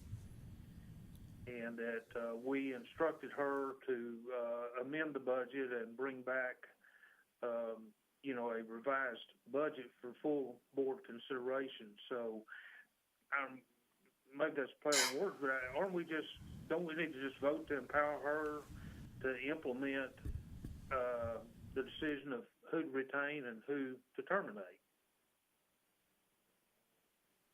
That's what the motion was, I think, that Mr. Driver had just said to us. He just said it in a little more, with a little more legalese than we're capable of. Because the final authority rests with the board, Ms. Garvin would be making that determination, again, as I understood Mr. Watkins' motion, in her discretion, and that the board is choosing as part of this motion to accept that and to move forward with the termination. Again, because the board in this instance is the employer statutorily. Is that decision being made today, or are we awaiting information, or?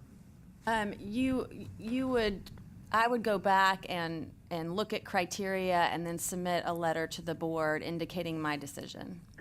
But we will have already authorized her to deal with that appropriately. In other words, there will not be another vote on this issue. That is my understanding of Mr. Watkins' motion. Okay. Do we have a second to Mr. Watkins' motion? This is Casey Stewart, and I'll second the motion with all of that legalese in there. Yeah, okay. Thank you, Casey. Yes, if sir. I may, Mr. Chairman, my understanding of the motion on the floor, and Mr. Watkins, if you could affirm this, is that the budget as amended by Ms. Garvin be approved, and that Ms. Garvin review in criteria in her discretion which of the two investigators to terminate and which to retain, and that the board accept that recommendation and move forward with that termination. That is correct. Thank you, sir. Any discussion on the motion? The only question I would have of legal is that we have not actually approved the budget yet, and I know that that's part of this motion. At this point, I guess we need to look and see if there's anything in. We've discussed the budget at the last meeting and did not have any problems with it, but I don't want to cut off discussion on it if there's any other problems with the budget. Hearing none, I think we're ready for the vote. Roll call vote, please. A. Moon, aye. Larry Elmore, aye. Stewart, aye. Don Royston, aye. Gabe Roberts, aye. Judy Weatherby, aye. Okay, on the phone polls. We missed whoever just spoke. That's Trey Watkins, aye. Stephen Eldridge, aye. Janet Booker Davis, aye. Charlene Spiceland, aye. Motion carries unanimously. Wendy has given you the proposed 17 budget, which we just adopted. We also, in the executive committee, had a report from the peer review oversight committee. It was presented, discussed with no action needed or taken. And we also reviewed our year-to-date numbers as far as year-to-date performance, income, expenses, with no revisions noted. And those were all presented to each one of you. And that concludes the report of the executive committee. Licensing committee, Stephen? Mr. Eldridge? Yes. All right. I think three of the items we had on our committee agenda we've covered already. First item we have here is a request by Eddy and Company CPAs for a firm name request. The committee reviewed this and determined that this request violates policy 3, subsection 1, I believe, and the committee recommends denial of this request for that reason. So I guess I will make that as a motion to deny that request. Mr. Eldridge has made a motion. Do we have a second to deny the request for? Stewart, I'll second the motion. Any discussion on the motion? Roll call vote, please. Gay Moon, aye. Larry Elmore, aye. Dalton Royston, aye. Gabe Roberts, aye. Judy Weatherby, aye. Trey Watkins, aye. Casey Stewart, aye. Stephen Eldridge. Stephen Eldridge, aye.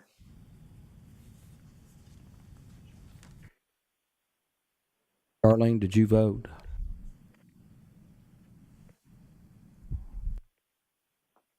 I believe we've lost Charlene again. Okay. We have a quorum still, and a unanimous vote for those present. Motion carries. Stephen, continue, please. The next, we had a firm name request by Mrs. Carla Gamboni for the firm name of One Hot CPA. I don't have the policy number, but we determined it was a non-professional firm name and would be considered to be a fictitious name as well. Legal maybe can pencil that in if you've got that. You want to add that in there for the record. But our committee, go ahead. Policy Roman numeral 3, Eric number 2. Okay, so 3, number 2. Okay, so we can put that in there. The committee reviewed this and recommends to the full board denial of this request. I'll make that as a formal motion. You have a second? I second. Gay Moon seconds. Any discussion on the motion? Hearing none, call for a roll call vote, please. Gay Moon, aye. Larry Elmore, aye. Dalton Royston, aye. Gabe Roberts, aye. Judy Weatherby, aye. Casey Stewart, aye. Stephen Eldridge, aye. Trey Watkins, aye. Janet Booker Davis, aye. Motion carries. Mr. Eldridge, you have another one, I think? Yes. Mr. Eldridge, before we move any further, just want to make sure the board is aware in the documents. I provided, the committee had requested that we go back and look at some previous names, fictitious names that we have approved or denied in recent history. So in your documents, number 9, fictitious firm names reviewed, might help you in this discussion as you move through the agenda. Thank you. Okay, thanks. The next item we have is a firm name request from Opus Financial Services. Here. I think we discussed this as a committee, and we determined, it's a help fill me in on gap on this. I think we tabled it for further discussion because we were pending some more information. Wendy, do you remember? I had a note that you'd reached out to the Opus Fund Services Yes. and gathered more information that don't have completed answers. Is that correct? Yeah, well, I have received some communication back from Mr. Volbrecht, who is the applicant for Opus Fund Services. His email talks about, I basically asked him to explain to us what he does, what his firm does, and also to explain what's behind the meaning of Opus Fund Services, just so the board was clear. Here's what he does: monthly accounting and non-attest services for primarily hedge fund clients. He does outsourced CFO consulting services and tax preparation and planning. I believe during the committee meetings, we noted, we looked at his website, and it had indicated that he was performing audit services. His email indicates that he's going to be changing his website to remove audit services. He sold that part of his business to a firm in Franklin and no longer provides audit services. He's having some technological problems editing the site. And he reiterates that that it's not crucial that he have a firm license, but would like one. He goes on to explain that this type of firm name is very common in the hedge fund service provider industry. Almost all of the firms he competes with have a similar name. He chose Opus because he thinks it stands for resourceful, etc. And I believe that communicates his emails. Based on our rules, is it required that he have CPA in his name? Based on our laws? No, sir. Okay. I'll just open this up for discussion because we never came to a formal recommendation on this.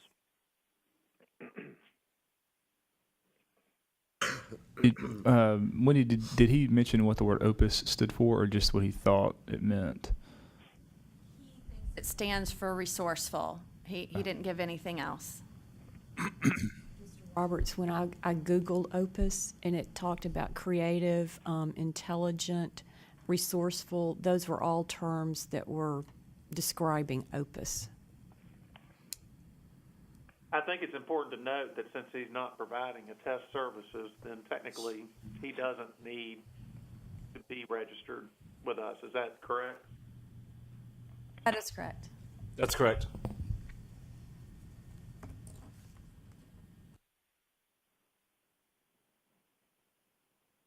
So I remember the conversation. I don't think I'm on this committee, but just in our communications, we were concerned about the word fund services, I believe, and I think it may have been Mr. Elmore and I were going back and forth on this, and the concern that I had, or the question that I had, I guess it wasn't a concern, was: are you actually providing these services to funds, like hedge funds or venture funds or whatever they are? And it sounds like he is.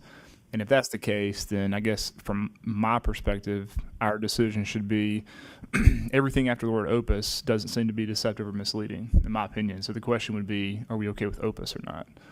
And again, that's just my opinion. And Mr. Glover, tell me if I'm wrong, or Wendy, if you disagree. That's just kind of what trying to help frame the conversation about this, what I think is an important decision. So when he you said he was doing a test work, was he registered as a firm? Yes. I did a little research, and it looks like he moved here from New Jersey. He was licensed there and enrolled in peer review at that time. Okay. Yeah, I have I guess just a comment and maybe questions is, how is Opus Fund Services different than some of the names that we've denied? Like, Inter-Account PLLC, or Simple Accounting Solutions. I mean, if those terms are misleading and we've denied them, how is Opus Fund Services different from that? Casey, I'll point out too, we passed Compass East, which was a similar, they were not providing attest services. I don't know if you remember that one. We have Pinnacle CPA Professional Services that we approved, and Dominus CPA Services that we approved, and those were all done in May of 15. To me, this is Gabe. This seems like, based on what we got back from the applicant, this seems more like the May 15th ones that we approved, Right. in my opinion. But I mean, that's certainly my opinion, and somebody else could disagree reasonably, I think. If I remember correctly, this is Stephen again, the Pinnacle and Dominus is, I think, correct me if I'm wrong, but the CPA, we requested that be added in there. Is that not correct? To make it not misleading to the public? Because if I look at, if the general public looks at Opus Fund Services, I would be willing to bet that very few, if any, would say that's a CPA firm. I'm not sure one of the requirements is that we know it's a CPA firm, meaning you could have a very, let's say Larry's firm, Pew and Company, if it didn't say CPAs at the end, which I'm not even sure if it does, you wouldn't know it was a CPA firm. So You'd probably, well, that's true. That's a good point. But I mean, you probably assume it's either a law firm or a CPA firm. Opus Fund Services, I'd probably think would be more of a investment company. That's just. to answer your question, I do not know whether we required them to add CPA to that. My inclination is, or my recollection would be no, but I don't know that I can attest to that. Well, the Compass East, we did not, right? No, I agree with that. I mean, I honestly, after the discussion we went through in May and the exhaustion of that I'm not completely opposed to approving the name, because I don't see, you got a firm here that doesn't really have to be registered, but wants to be registered. And so I would like for us to at least have somebody's willing to submit to our policies and rules, then I think so much the better for our profession. But that's just me. So let me ask you this. Would it change y'all's opinion if this firm provided a test work? Would you have a problem with this name? Just Opus Fund Services, LLC. Assume they do their peer review and all that. Would you be okay with that? I guess my frustration on the whole deal is we've been very inconsistent just looking at this list. I agree.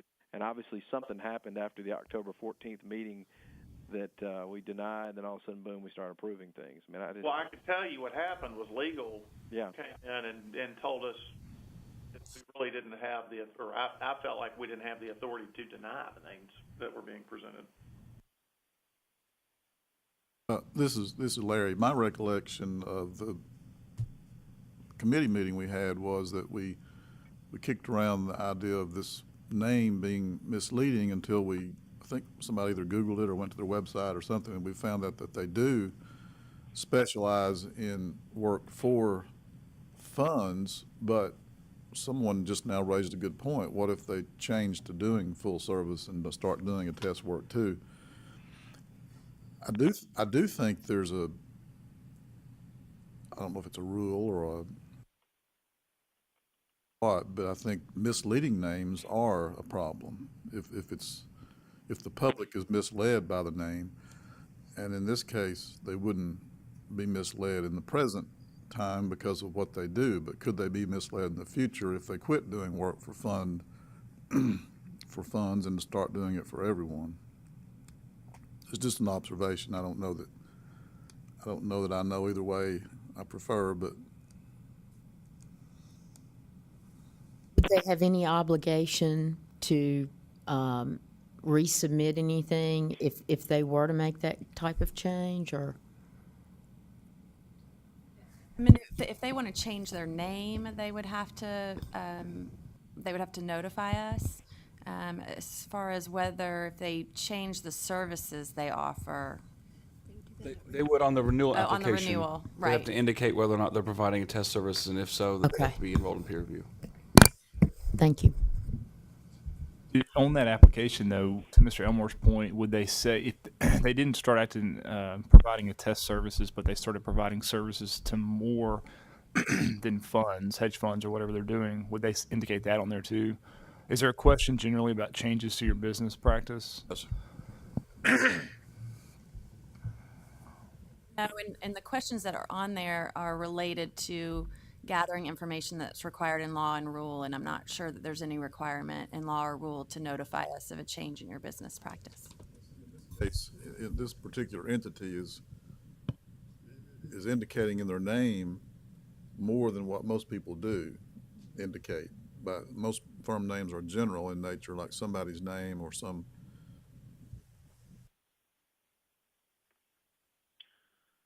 This is Casey Stewart again. I missed the May meeting, so I did not have the benefit of all that discussion, Trey, but I guess my only real thought on this is, if absent it being a clear-cut situation like the one I think we just voted on about one hot CPA, absent some clear-cut indication that we should not approve it, I think we should be careful that we have some consistency in what we do. Agreed. And I don't know, maybe we need every meeting where this comes up, add to this list for a period of time where we can remind ourselves. Compass East doesn't have CPA in it. I don't know what that means, but it was approved. And honestly, I don't have a problem with it at all. And after saying that, it'd be hard to say you have a problem with this current request.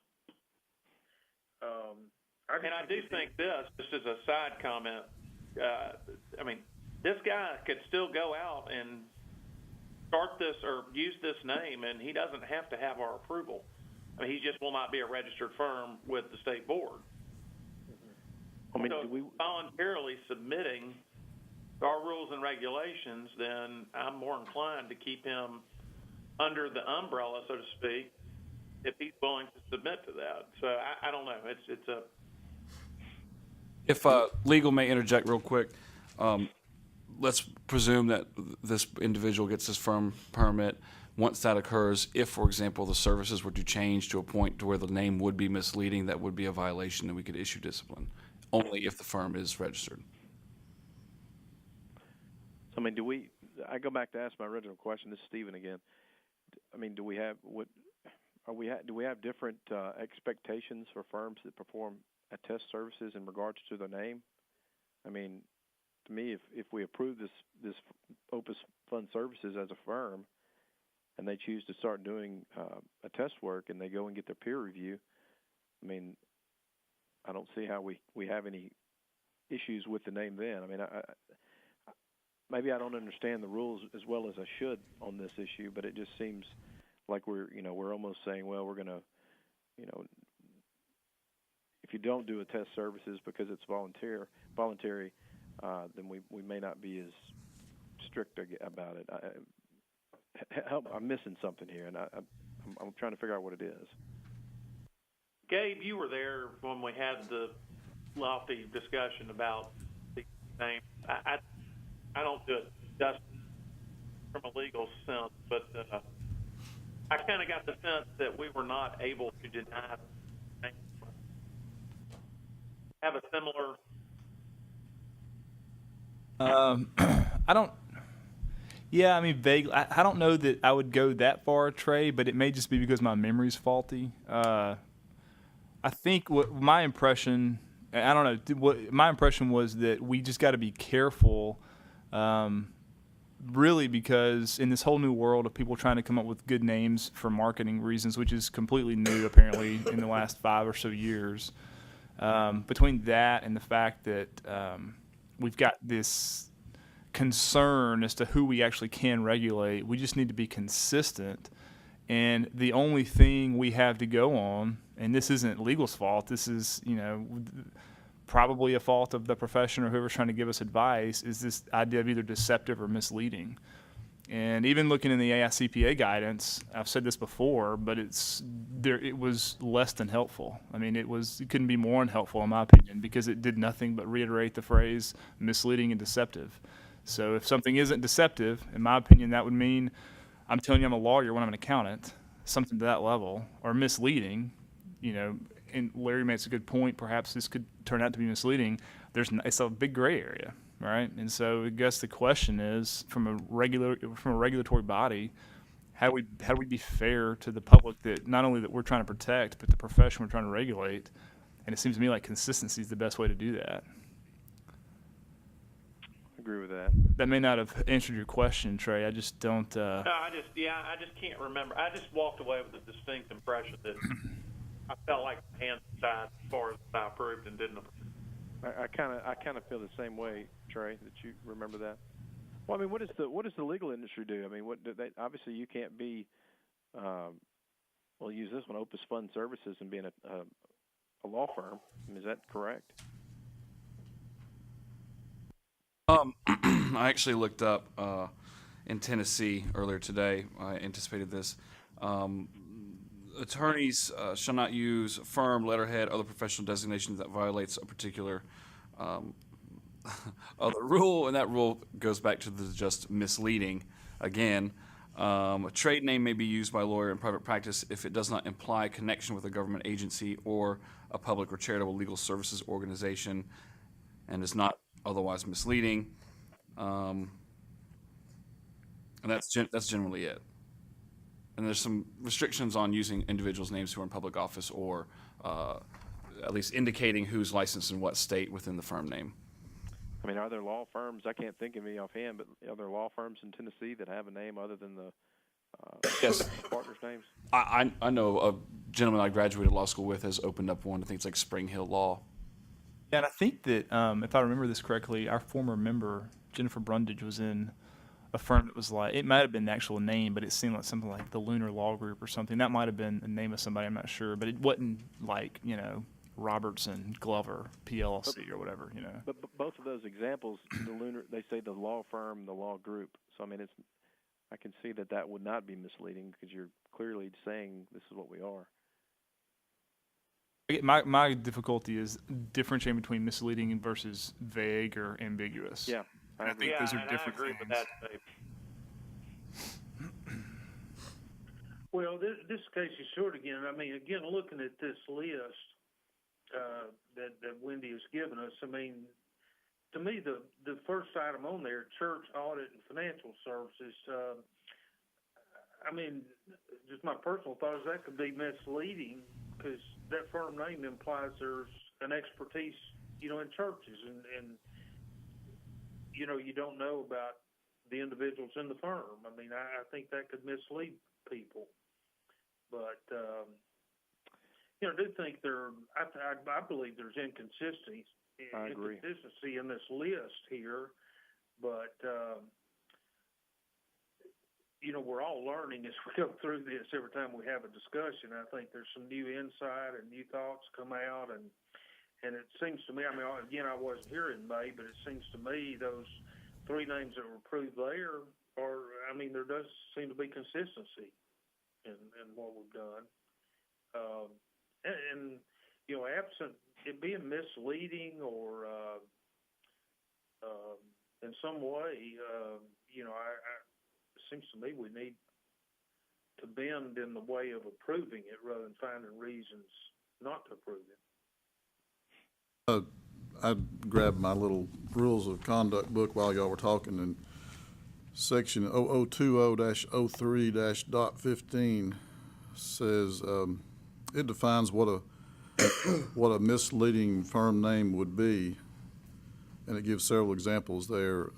One of them is tends to mislead regarding the nature of the business or the affiliation of the trade name user with another business entity, implies the existence of a partner. There's about 10 things here that I don't know if anybody else has their rules book handy or not, but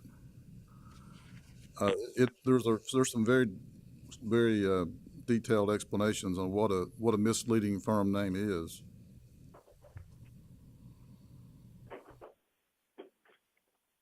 I don't remember all of the denials, but I remember 3 of them. And I'm going on memory, and it's probably shaky, but I remember the exact issue that Casey just brought up with church audit and financial services. If my memory is correct, there was only one person who was a member of that firm who had ever even worked for a church, I believe, based on what they had disclosed in the application. And our concern was exactly that there doesn't look to be any expertise in actual church type of test work. Simple accounting solutions, just looking at it, I mean, I think we all know that accounting isn't simple, right? So that seems to be potentially misleading. And then the intra-account thing, that was the one where nobody could understand what it meant. It's not even a word. It's more like a Tumblr or something where you just don't really, it's a cool idea, but it was a hard thing to figure out. I don't remember integrated CFO solutions, but I do remember there was quite a conversation about it. I just don't remember the reasoning behind it. And I don't remember the real tax and accounting. So, I mean, for those 3 things, I could say that makes sense that those were denied. But I mean, that's to me. Sometimes things that make sense to me, other people find crazy. So, And what do you think this means under that section I mentioned? Letter C says it's misleading if it's similar to or the same as existing fictitious names within the state of Tennessee. What would that?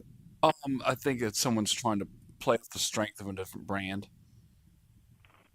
and that's really a derivative rule, I think, of a law in the business organization statutes in the state. The Secretary of State won't approve a name or a fictitious name if there's one that's too similar to it. So, like if you had Elmore Building Supplies, and I went and decided to be, ELL space more building supplies, they'd be like, no, we're not going to do that. That's my understanding. It's just a corollary to that rule. Is that the same case if I was just thinking of a couple of CPA firms I know of. There's Kraft, and then there's another Kraft. Both are CPA firms. Is it, if it's someone's last name, is that I think different? Or you may know. My understanding is if it's your name, they still may, at least the Secretary of State's office, they still may make you differentiate the words in the name. But I think the name can be okay if it's somebody's name. You can't be prohibited from using your own name Right. as a business. Now, what they will do is, I don't know about the Secretary of State. I can't speak as to that, but you'll run yourself a risk of some trademark problems if you use the same font and colors and things like that. Okay, That maybe might apply in this case. If you wanted to find one that would apply, would be tends to mislead regarding the nature of the business, which is number D. I would disagree because he does fund services. Yeah, I'm saying if he did later on start doing If he did later on, but probably if we did approve it, a letter to him accompanying that approval would be that if he ever decided to do any test work, then he would be in violation at that point, because it would not, because Opus, I can't even find it in Google myself. Maybe I'm just not as good at Google, but I can find a whole lot of stuff that Opus means, but it didn't have a thing to do with what he said.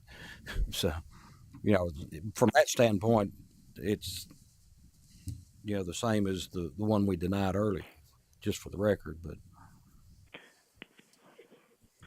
I agree with Casey. I think it was Casey that said we need to be careful that we're consistent and that we don't make judgments based on different reasons for the same set of facts. So I think we decided at the committee level that this name was going to be okay once we Googled it and found out that they do specialize in that. Well, I'll make a motion that we approve the name. I'll second that. Trey Watkins, sorry. This is Larry Elmore. I'll second that. We have a motion and a second on the floor. Is there further discussion? Hearing none, let's go for a roll call vote, please. Gay Moon, aye. Larry Elmore, aye. On Royston, nay. Gabe Roberts, aye. Judy Weatherby, aye. Trey Watkins, aye. Casey Stewart, aye. Stephen Eldridge. Stephen Eldridge, no. Booker Davis, could you repeat your vote? Aye. Charlene with us? Motion carries. All right. The next two items we have are regarding firm ownership structures. Wendy, I believe you got the details on these and presented that at the committee meeting. At least that's what I have noted here. Can you kind of summarize these two items, the ESOP and then the one from Chris Sparks? Well, the request to the committee at the time was firm ownership related, and the question was, we know that CPAs need to be 51% owner of a CPA firm, but the question was, in these two instances, one was, could an ESOP be a minority owner of a CPA firm? And then the second question was, could an individual that sets up a corporation, could that corporation then be part owner in a CPA firm? I believe that you all wanted to table this for further information, either from the ESOP standpoint from legal, and then from Mr. Sparks, for him to do a more formal request or appear in person. I did reach out to Mr. Sparks via email, and did not hear anything back one way or the other on how he wanted to address this. I mean, I think I know I had a note here that we were concerned about is there legal prohibition on this, and we just wanted legal opinion. But I think that regardless, I think the ESOP question is potentially could be something that we may hear more about as older partners decide to retire, and I think we need to at least do our research on that one especially. I'm not discounting the other one. So I mean, I guess if you don't have, we still don't have enough ownership or enough information on Chris Sparks' request. No, we don't. I don't have anything additional, so I'm not sure we can take any action on that, unless you want to speak in general terms as to how this board feels about somebody incorporating and then being part owner in a firm. I mean, my recommendation would be is that we get legal opinion on both of these scenarios, not necessarily the specific, but just the ESOP ownership of a firm, whether it could be a minority or majority owner of the firm, and same thing with the corporation. Just a general opinion on those. But I mean, I guess on these two requests, I mean, I guess my response would be just to table them until we get more information. Does anybody object to that? Any objections from anybody on the board? I think that's fine then, Mr. Eldridge. Okay, and can legal make note to research both of these issues for our next board meeting? Yes, sir. Okay, thank you. All right. Excuse me.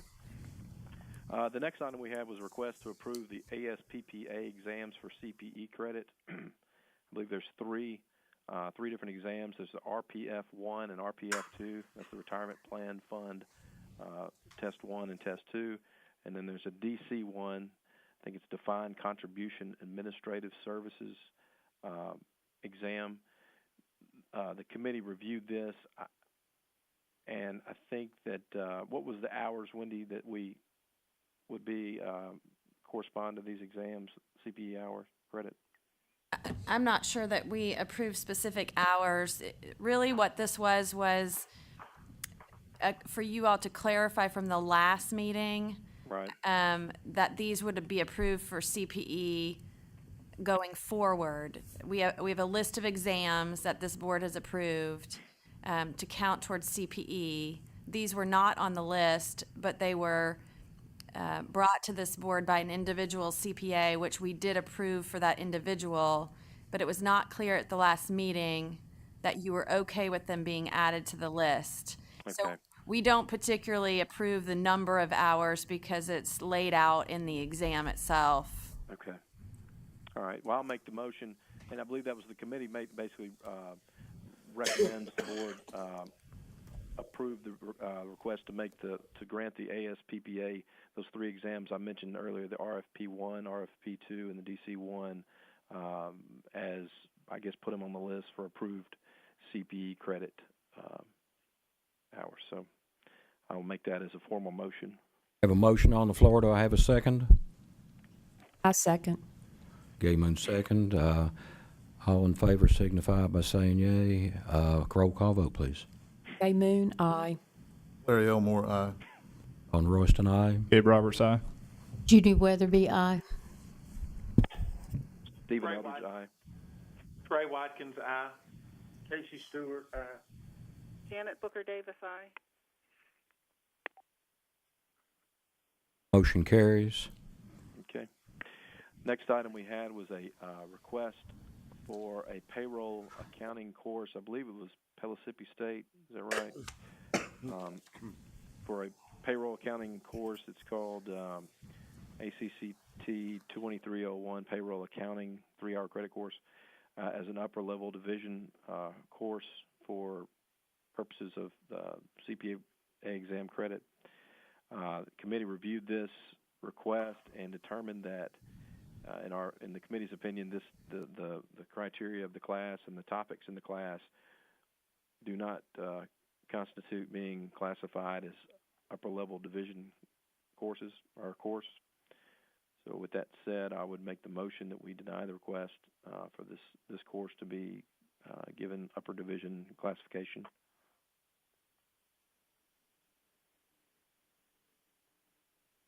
Motion on the floor. Do I have a second? Second. Mr. Elmore, second. Any discussion on the motion? Hearing none. Roll call vote, please. Gay Moon, aye. Larry Elmore, aye. Don Royston, aye. Gabe Roberts, aye. Judy Weatherby, aye. Trey Watkins, aye. Stephen Eldridge, aye. Casey Stewart, aye. Janet, are you still with us?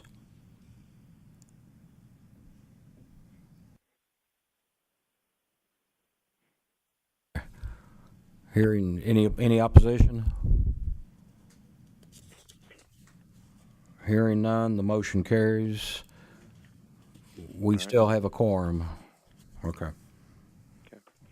The next item I have was a request by Trevecca, I believe, for their an MBA accounting course. Let's see, it was called. Wendy, what was the name of the course? I'm trying to find it.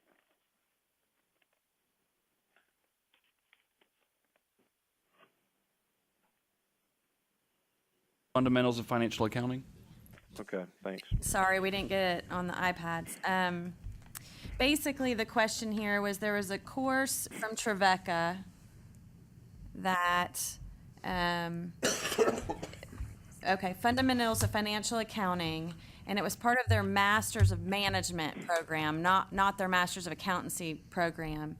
And in looking at the details of this particular course, it seemed rather introductory. So I brought it to the board to see if you all would approve this for upper division or not. I think through our discussion, what we determined is just looking through the course sessions. It starts out at the very beginning of the I guess you'd say semester. It's obviously an intro to financial statements, but then after the first, I don't know how many sessions here, it looks, I guess in our opinion, that it got a lot more complex in the end. And, obviously towards the end, you're dealing with advanced topics in accounting. And I know in our discussion, obviously you've got to have an intro to anything, whether it's basic or upper level. And so through that discussion, we determined that this course would be, in our opinion, considered to be an upper level, upper division accounting class. I'm not sure that's not what we have in our in the minutes from. This is Judy Weatherby. I believe that we considered it to be an introductory type course, and that's how our notes. Yeah. I've got it on here twice, so I've got it written down yes twice. So I want to make a recommendation, and we'll just discuss it.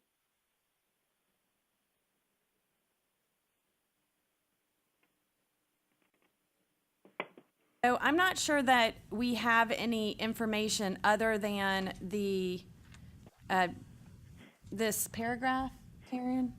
An introduction to financial accounting that teaches students how to use financial statements in the decision-making process. Topics covered include investments by owners, debt and equity instruments, income statements, distribution to owners, cash and accrual accounting, depreciation, inventory systems, cash flow, and ratio analysis.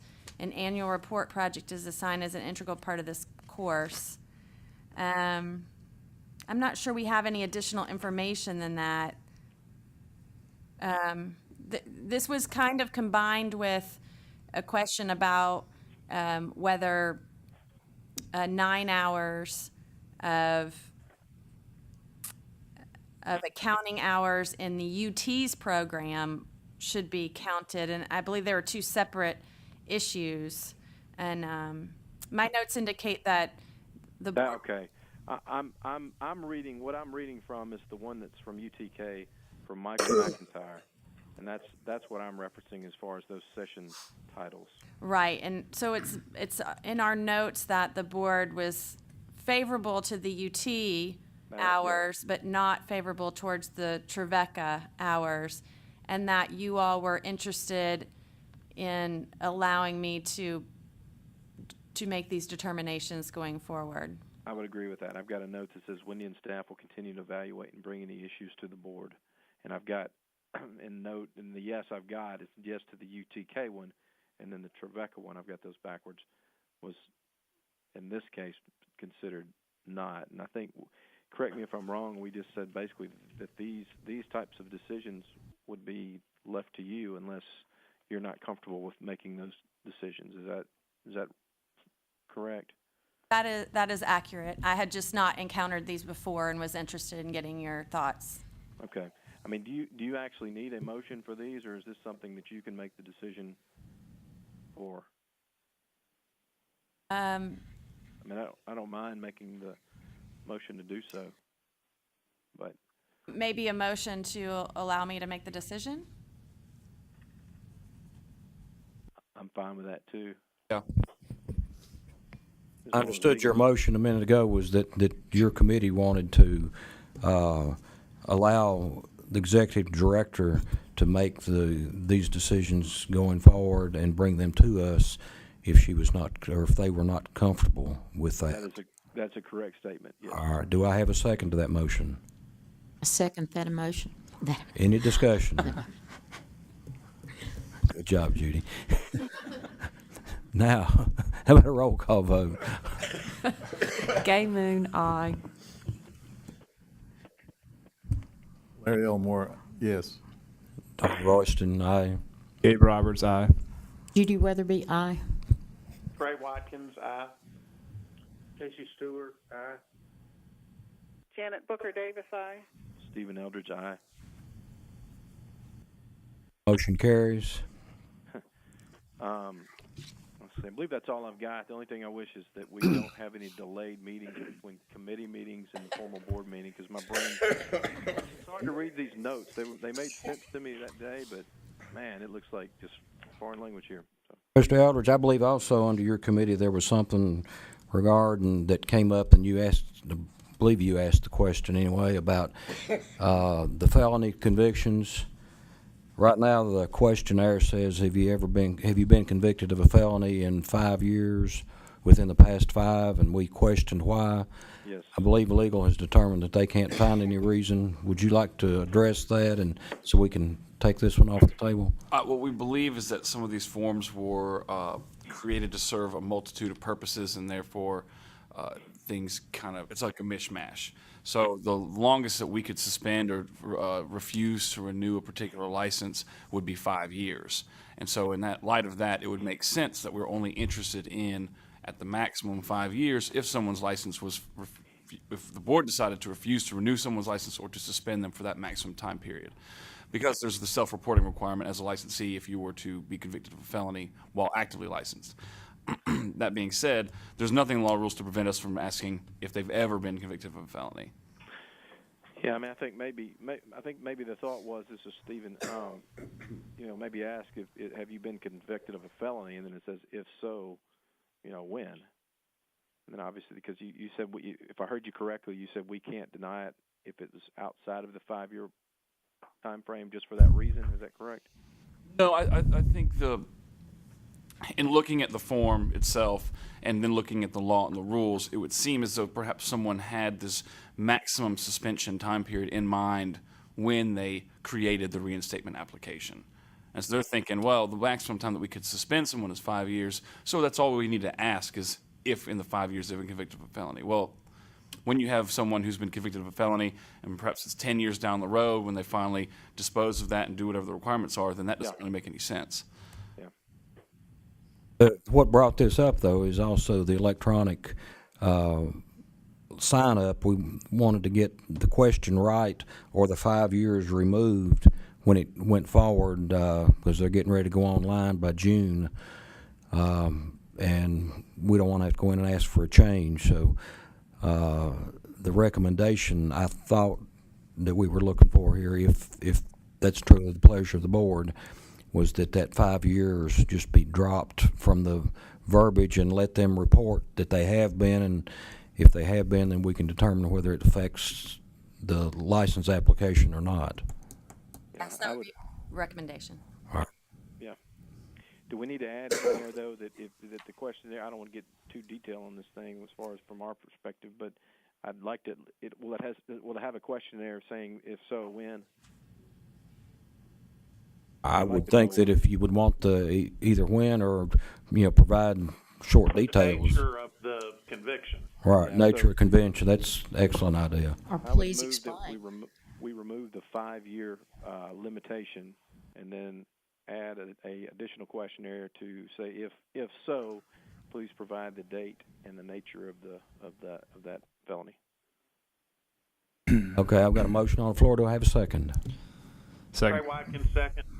We've got our seconds. Roll call vote, please. All in favor signify by saying aye. Opposed, like sign. Ray Moon, aye. Larry Elmore, aye. Don Royston, aye. Aye. Judy Weatherby, aye. Stephen Ray Eldridge, Watkins, aye. Casey Stewart, aye. Janet Booker Davis, aye. We have a unanimous vote. Motion carries. Can I ask a second question on that? I'm sorry. Ben, on the application itself, does it say, have you ever been convicted of a felony or charged or convicted? It says convicted within the last 5 years, to my knowledge. There wouldn't be any problem with us asking charged either, right? I believe it's something that we could ask, but we could not deny if someone had been charged. So, Right, but if somebody's charged, though, and pleads down to a misdemeanor, I think that's relevant for the board to make the decision, right? Or the staff to make the decision, right? I can tell you, just give me one moment. That is relevant to the extent of this, that an applicant for licensure has to have good moral character, and that's statutorily defined as a lack of a history of dishonest or felonious acts. Now, there can be felonious acts which are dishonest, and there can be dishonest acts which are not felonious. So does that mean we can put that on there? I believe so.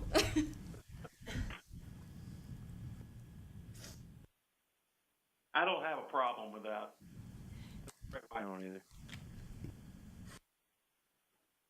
Do I need to amend the motion, or we need a new motion? Or The motion's already passed, so I assume that we need to add another question or add a motion that would incorporate that language in the original. I'll make that motion, but Wendy, did you have something you needed to say? Well, I wanted to clarify exactly what you're wanting. I'm not sure I was clear. So I'll make the motion that we would revise the question so that it says, have you been charged or convicted of a felony? Instead of just, have you been convicted of a felony?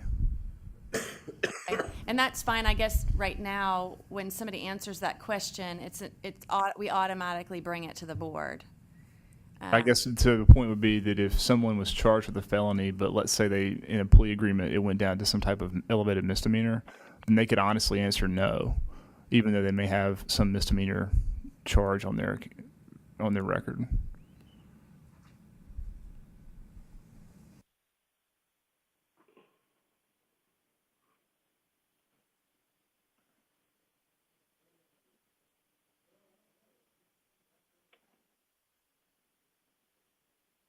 Are we still on? You're still on? Hello? Yeah. Okay. Mr. Driver, did you have a comment? Sorry. Go Do you have a comment? No, Do you have a thought that we need to consider? there was an instance in which an applicant had notified of us of a very low-level misdemeanor involving shoplifting, and I don't have the application in front of me, and so I was asking Ms. Garvin if she remembered which question, how we found that It out. may have been in the CPA exam application. They have several questions that we don't have on our applicants. So they have to apply to take the exam, and there are more detailed questions there. Do they have a background check with that? Is that right? I know we do with the law exam. Don't know for sure. So I make the motion to restate the motion. I make the motion that we would further revise the question to ask if you've been charged or convicted of a felony. I will second that. This is Trey Watkins. Okay, we have a motion and a second. Is there any discussion? Hearing none, we have a roll call vote. Gay Moon, aye. Elmore, aye. On Royston, aye. Dave Roberts, aye. Judy Weatherby, aye. Stephen Eldridge, aye. Trey Watkins, aye. Casey Stewart, aye. Motion carries. Anything That's all else, for Mr. my- Eldridge? That's all, Mr. Chairman. Thank you. Law and Rules, Trey Watkins. Okay, I'll be very quick. So, This is, there were things we discussed that were follow-up rules. Trey, you are breaking up terribly. I am, Are you on speakerphone or what? hang on. Is that better? That sounds a whole lot better. Okay. The first item that we went over was the follow-up on rule changes from the October 15 meeting. So we reviewed some of the amended rule changes, and then we had a discussion about the inactive status. Was it the definition, Wendy? I can't remember what we were talking about. Well, when the rule revisions were presented for your approval in October, it included some changes that we were recommending in the inactive status. Those were not approved. The board asked us to go back and make revisions to that, and we have found that that wording also exists in statute, so a revision to rule is not recommended at this time. And we expect some discussion surrounding this at the next NASBA meeting, so it's recommending tabling at this point the inactive discussion. Okay. And then the second issue that we talked about, and I think staff was going to come back or legal was going to come back with some sort of rule. Basically, we had an issue where certain instructors were presenting classes and getting the 3 times CPE credit for presenting a course, but then also wanting to come back and attend that course when someone else was teaching it and get the same CPE, get additional CPE hours for attending. And our committee discussion revolved around the fact that they should not be allowed to do that, that they are getting 3 times credit for CPE, and you should not get continual credit for coming to the same class over and over again. So we should be getting something back from staff on that. And then the last item we discussed was the policy statements, and Ben is reviewing those policies, and we will get changes at the next meeting. So that's all I had for law and rules. I've got a quick question, maybe for Wendy. I see the House bill on the iPad.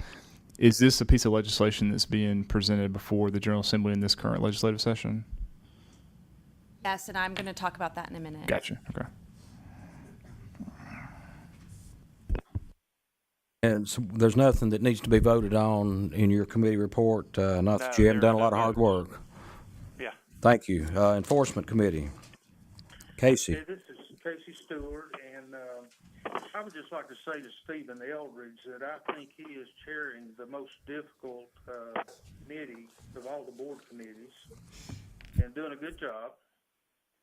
But if I have a lapse in memory here like he did on the Trevecca issue, I want y'all to just go ahead and shovel some dirt in on top of me. Good Lord. Yeah. Wow. Good job, Stephen. Thank you, sir. I think everybody received the amended legal report. Is that true, Wendy? We got that out to everybody in advance of this meeting? I sent it in an email on Friday. For those in the room here, it should be on their iPads. Okay.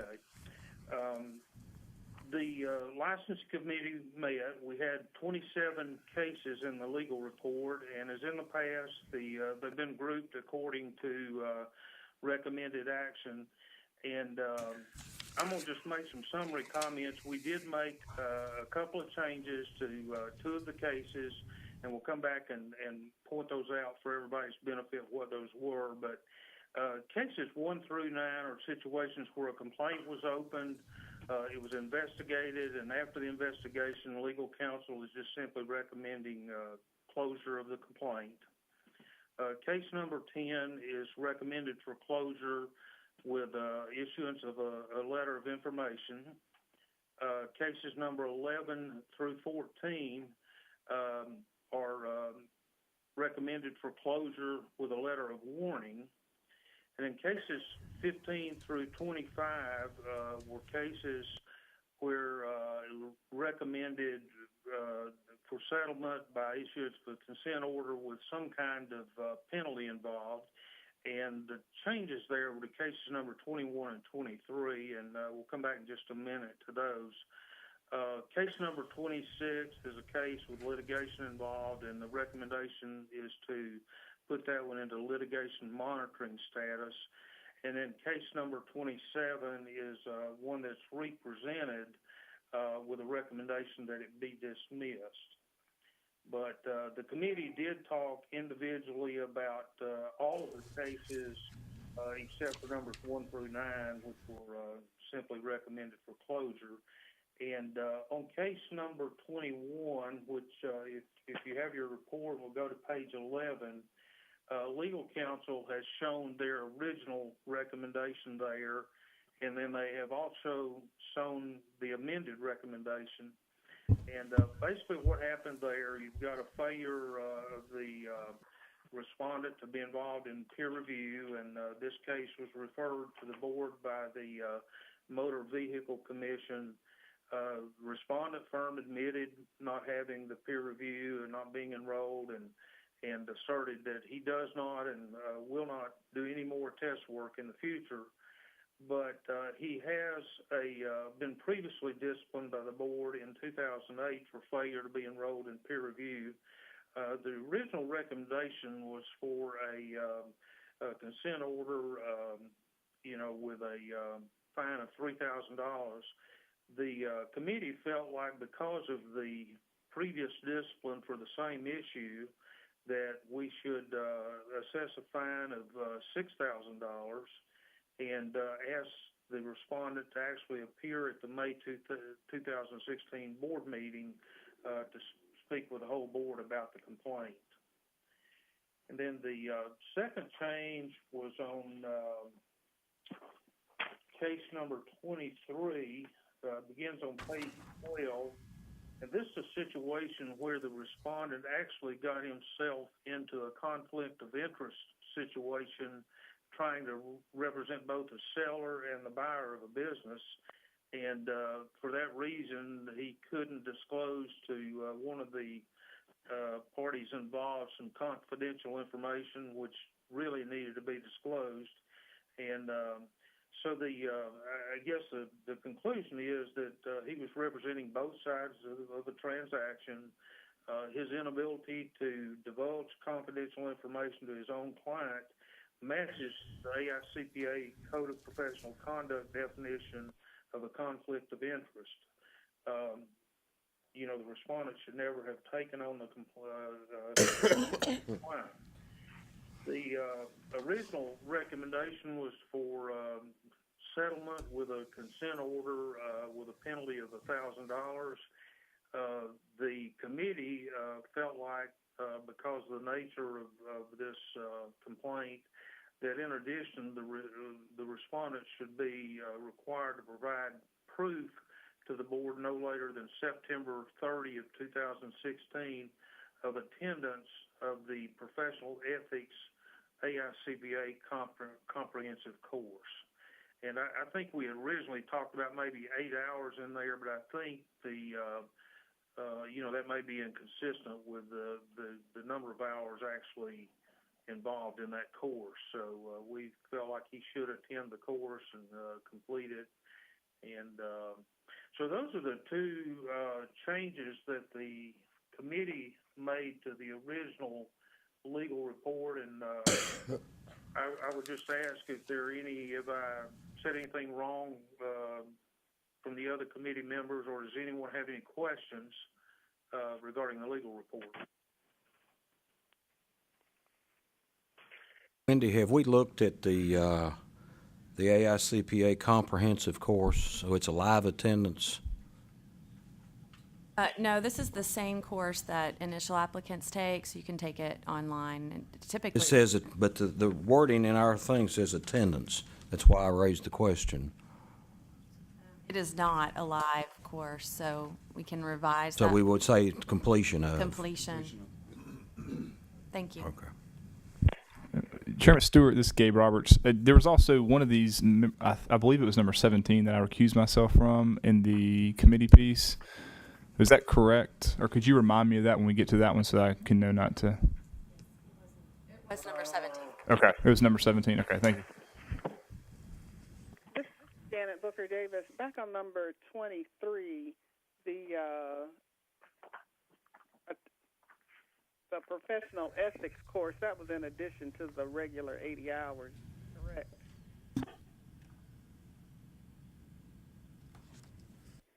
Yes, I think so. I think we're saying yes, he needs to. You mean in addition to the standard 80 hours required of each licensee every 2 years? Right. Yeah, I can make that change. Okay. Okay, we've got a couple of additional changes then on case number 23. We're going to change the word attendance to completion of the professional ethics course. And we're going to make it clear that that is in addition to the 80 hours of normal CPE. Is that correct? That's correct. Okay. Any other comments or questions? Okay, on behalf of the Enforcement Committee, I would like to recommend approval of the amended legal report with the two changes that have been discussed here. And I guess, Gabe, you're recusing yourself from case number 17? That's correct. Should we take these as We could do all one but vote, 17 and then all do but- the yes, 17? yes, sir. Let's get 17 out of Out of the vote? out of the vote first. So we have a motion before the floor, or on the floor now, to approve all case number 17 with Gabe Roberts recusing himself. Do I have a second? I'll second that. Have a Larry. second. Roll call vote, please. Gay Moon, aye. Larry Elmore, aye. Don Royston, aye. Gabe Roberts, aye. No, Judy you were Weatherby, recused. aye. Wait, we did 17 first? Uh-huh. I'm sorry. I recused myself. My apology. Judy Weatherby, aye. Stephen Eldridge. Stephen Eldridge, aye. Ray Watkins, aye. Janet Booker Davis, aye. Motion carries. Casey, we're ready for a motion on the 1 to 27, except 17. Okay, on behalf of the Enforcement Committee, I make a motion that we approve the disposition of all other cases in the legal report with the two changes that have been noted, excluding case number 17. Do I have a second? A second. Ray Watkins, aye. We have our second. Roll call vote, please. Gay Moon, aye. Larry Elmore, aye. Don Royston, aye. Gabe Roberts, aye. Judy Weatherby, aye. Ray Watkins, aye. Stephen Eldridge, aye. Janet Booker Davis, aye. Motion carries. Mr. Chairman, that concludes the Enforcement Committee report. Very clear and concise report. Thank you. Legislative review. Wendy, you're going to have to wing it as Mr. Floyd has escaped. has, hasn't he? He didn't even come take his bows. I know. Okay, on your iPads, you do have a copy of House Bill 1893. This is a bill that was introduced by TSCPA, makes changes, 3 changes. It removes the requirement of the executive director to be a CPA. Clarifies eligibility to sit for the exam, allowing candidates to sit after receiving 120 hours after receiving a bachelor's degree with an accounting concentration. And the last item is requiring firms to submit their peer review results to the board. Rule changes will be required should this make it through the process, which we do expect it to do. I reviewed the changes of this bill, and they're consistent with the discussions of this board. The bill did pass the Senate yesterday afternoon, and it is scheduled to be in a House subcommittee tomorrow afternoon. So it's moving along. Does anybody have any questions related to that bill? Did you mean they passed it with amendments, or you're saying the changes that got made before it went to the vote were? Bill as presented, there were no amendments. So the bill as presented passed the Senate. There was, this is Casey Stewart. I understand it passed the Senate unanimously. Yes, that's correct. There are evidently some emails and phone calls going on with opposition to the first item in the bill, which is to do with your position, Wendy, and apparently that has not slowed anything down at this point. So hopefully it won't going forward. That appears to be the case. Yeah. Thank you. And do you have something on sunset as well? Right. Our sunset bill was introduced to extend the Board of Accountancy until June 30, 2020. This bill passed the Senate last week, the Senate floor, and it passed House committee on a consent calendar this afternoon. And so we expect it to go to the House floor, assuming next week. So we should see that one wrapped up very soon. So good news. As a follow-up to that, I've been asked to write an action report as to how this board has addressed the performance audit. If you recall, the one finding was related to the board's inability to effectively regulate as a result of an inactive PROC and our inability to see peer review results. So I'll be in the process of writing that action plan, which will include this legislation as part of our action plan. That concludes your legislative report. It does, Mr. Chairman. Thank you. Do we have any old business to come before us today? I understand we have one item of new business. Mr. Roberts? Just got a question, and this kind of related to Stephen's licensing committee, Mr. Glover.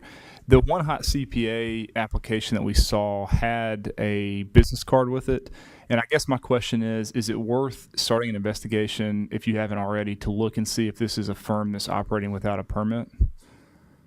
We contemplated that, but because it was pending before the board, and there's also a rule stating that once the board denies an application, the entity has 60 days to comply. So if after the 60 days after notification that the board has denied this application, she is still holding herself out as such, then yes, we will open an investigation. But, okay. So we wouldn't care about her doing it absent a permit prior to getting approval?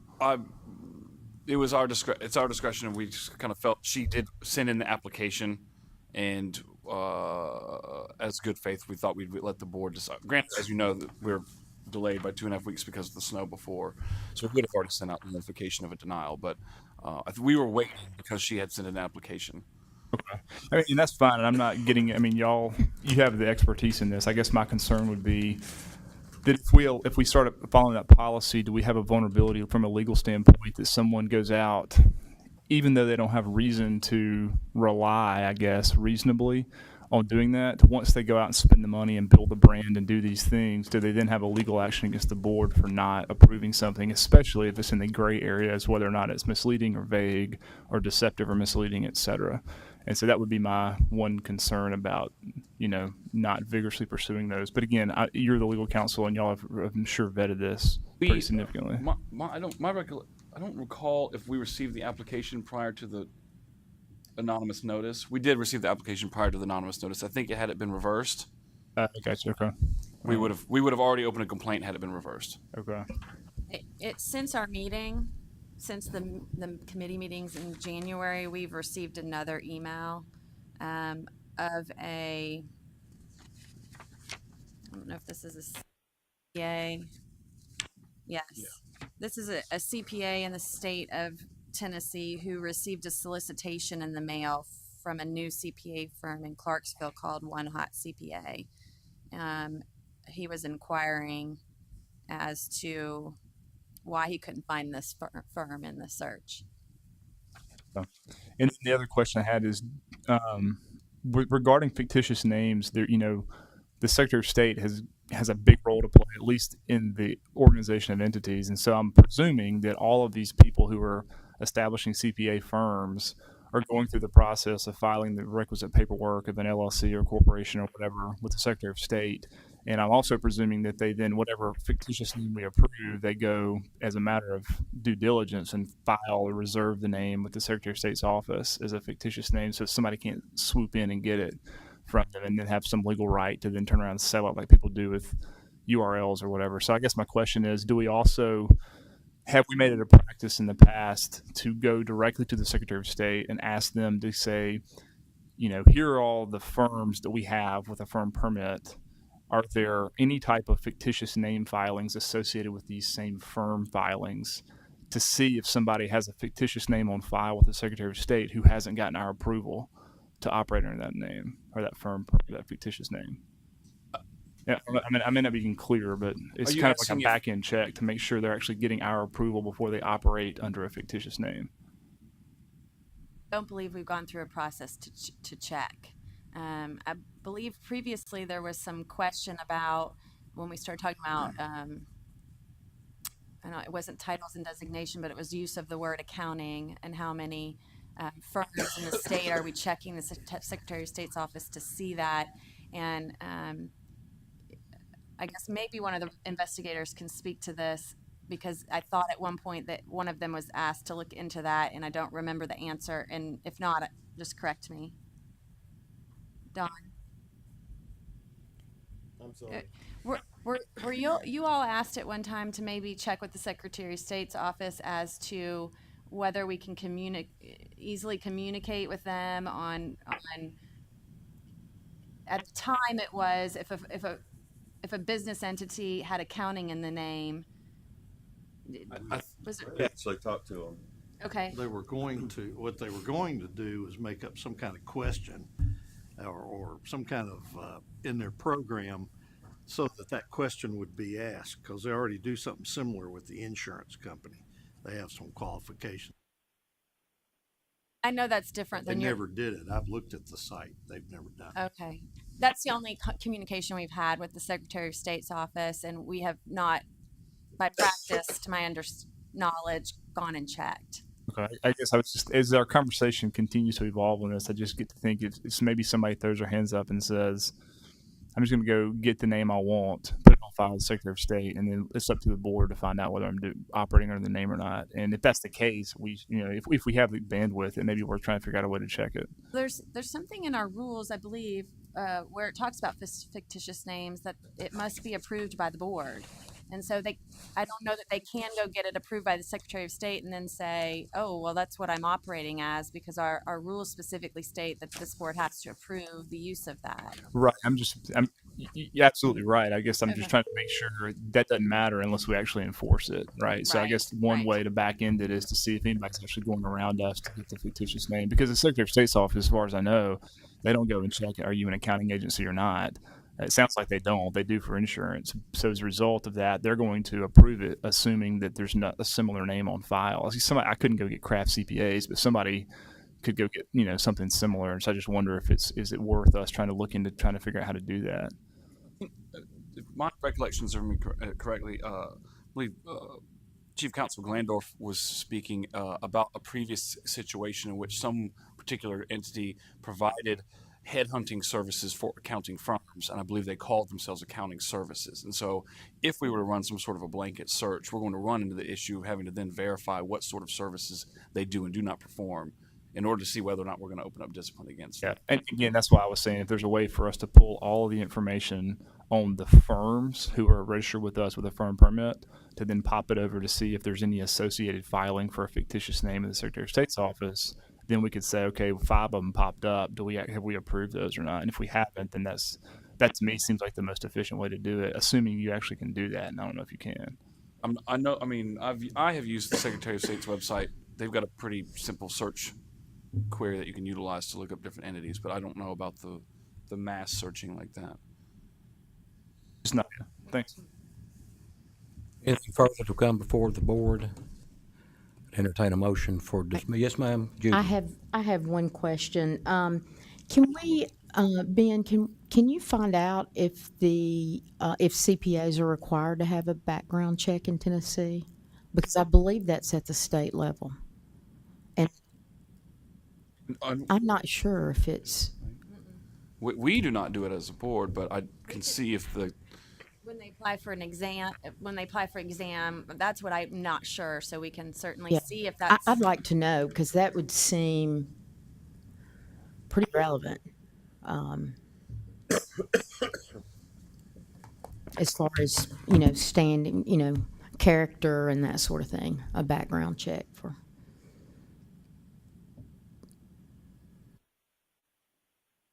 Anything further? Entertain a motion for dismissal. Adjournment. So moved. Second. Second, Stephen Eldridge. Consider yourself adjourned. Thank you. Thank you. Appreciate you all hanging with us. Thank you, guys. Bye-bye.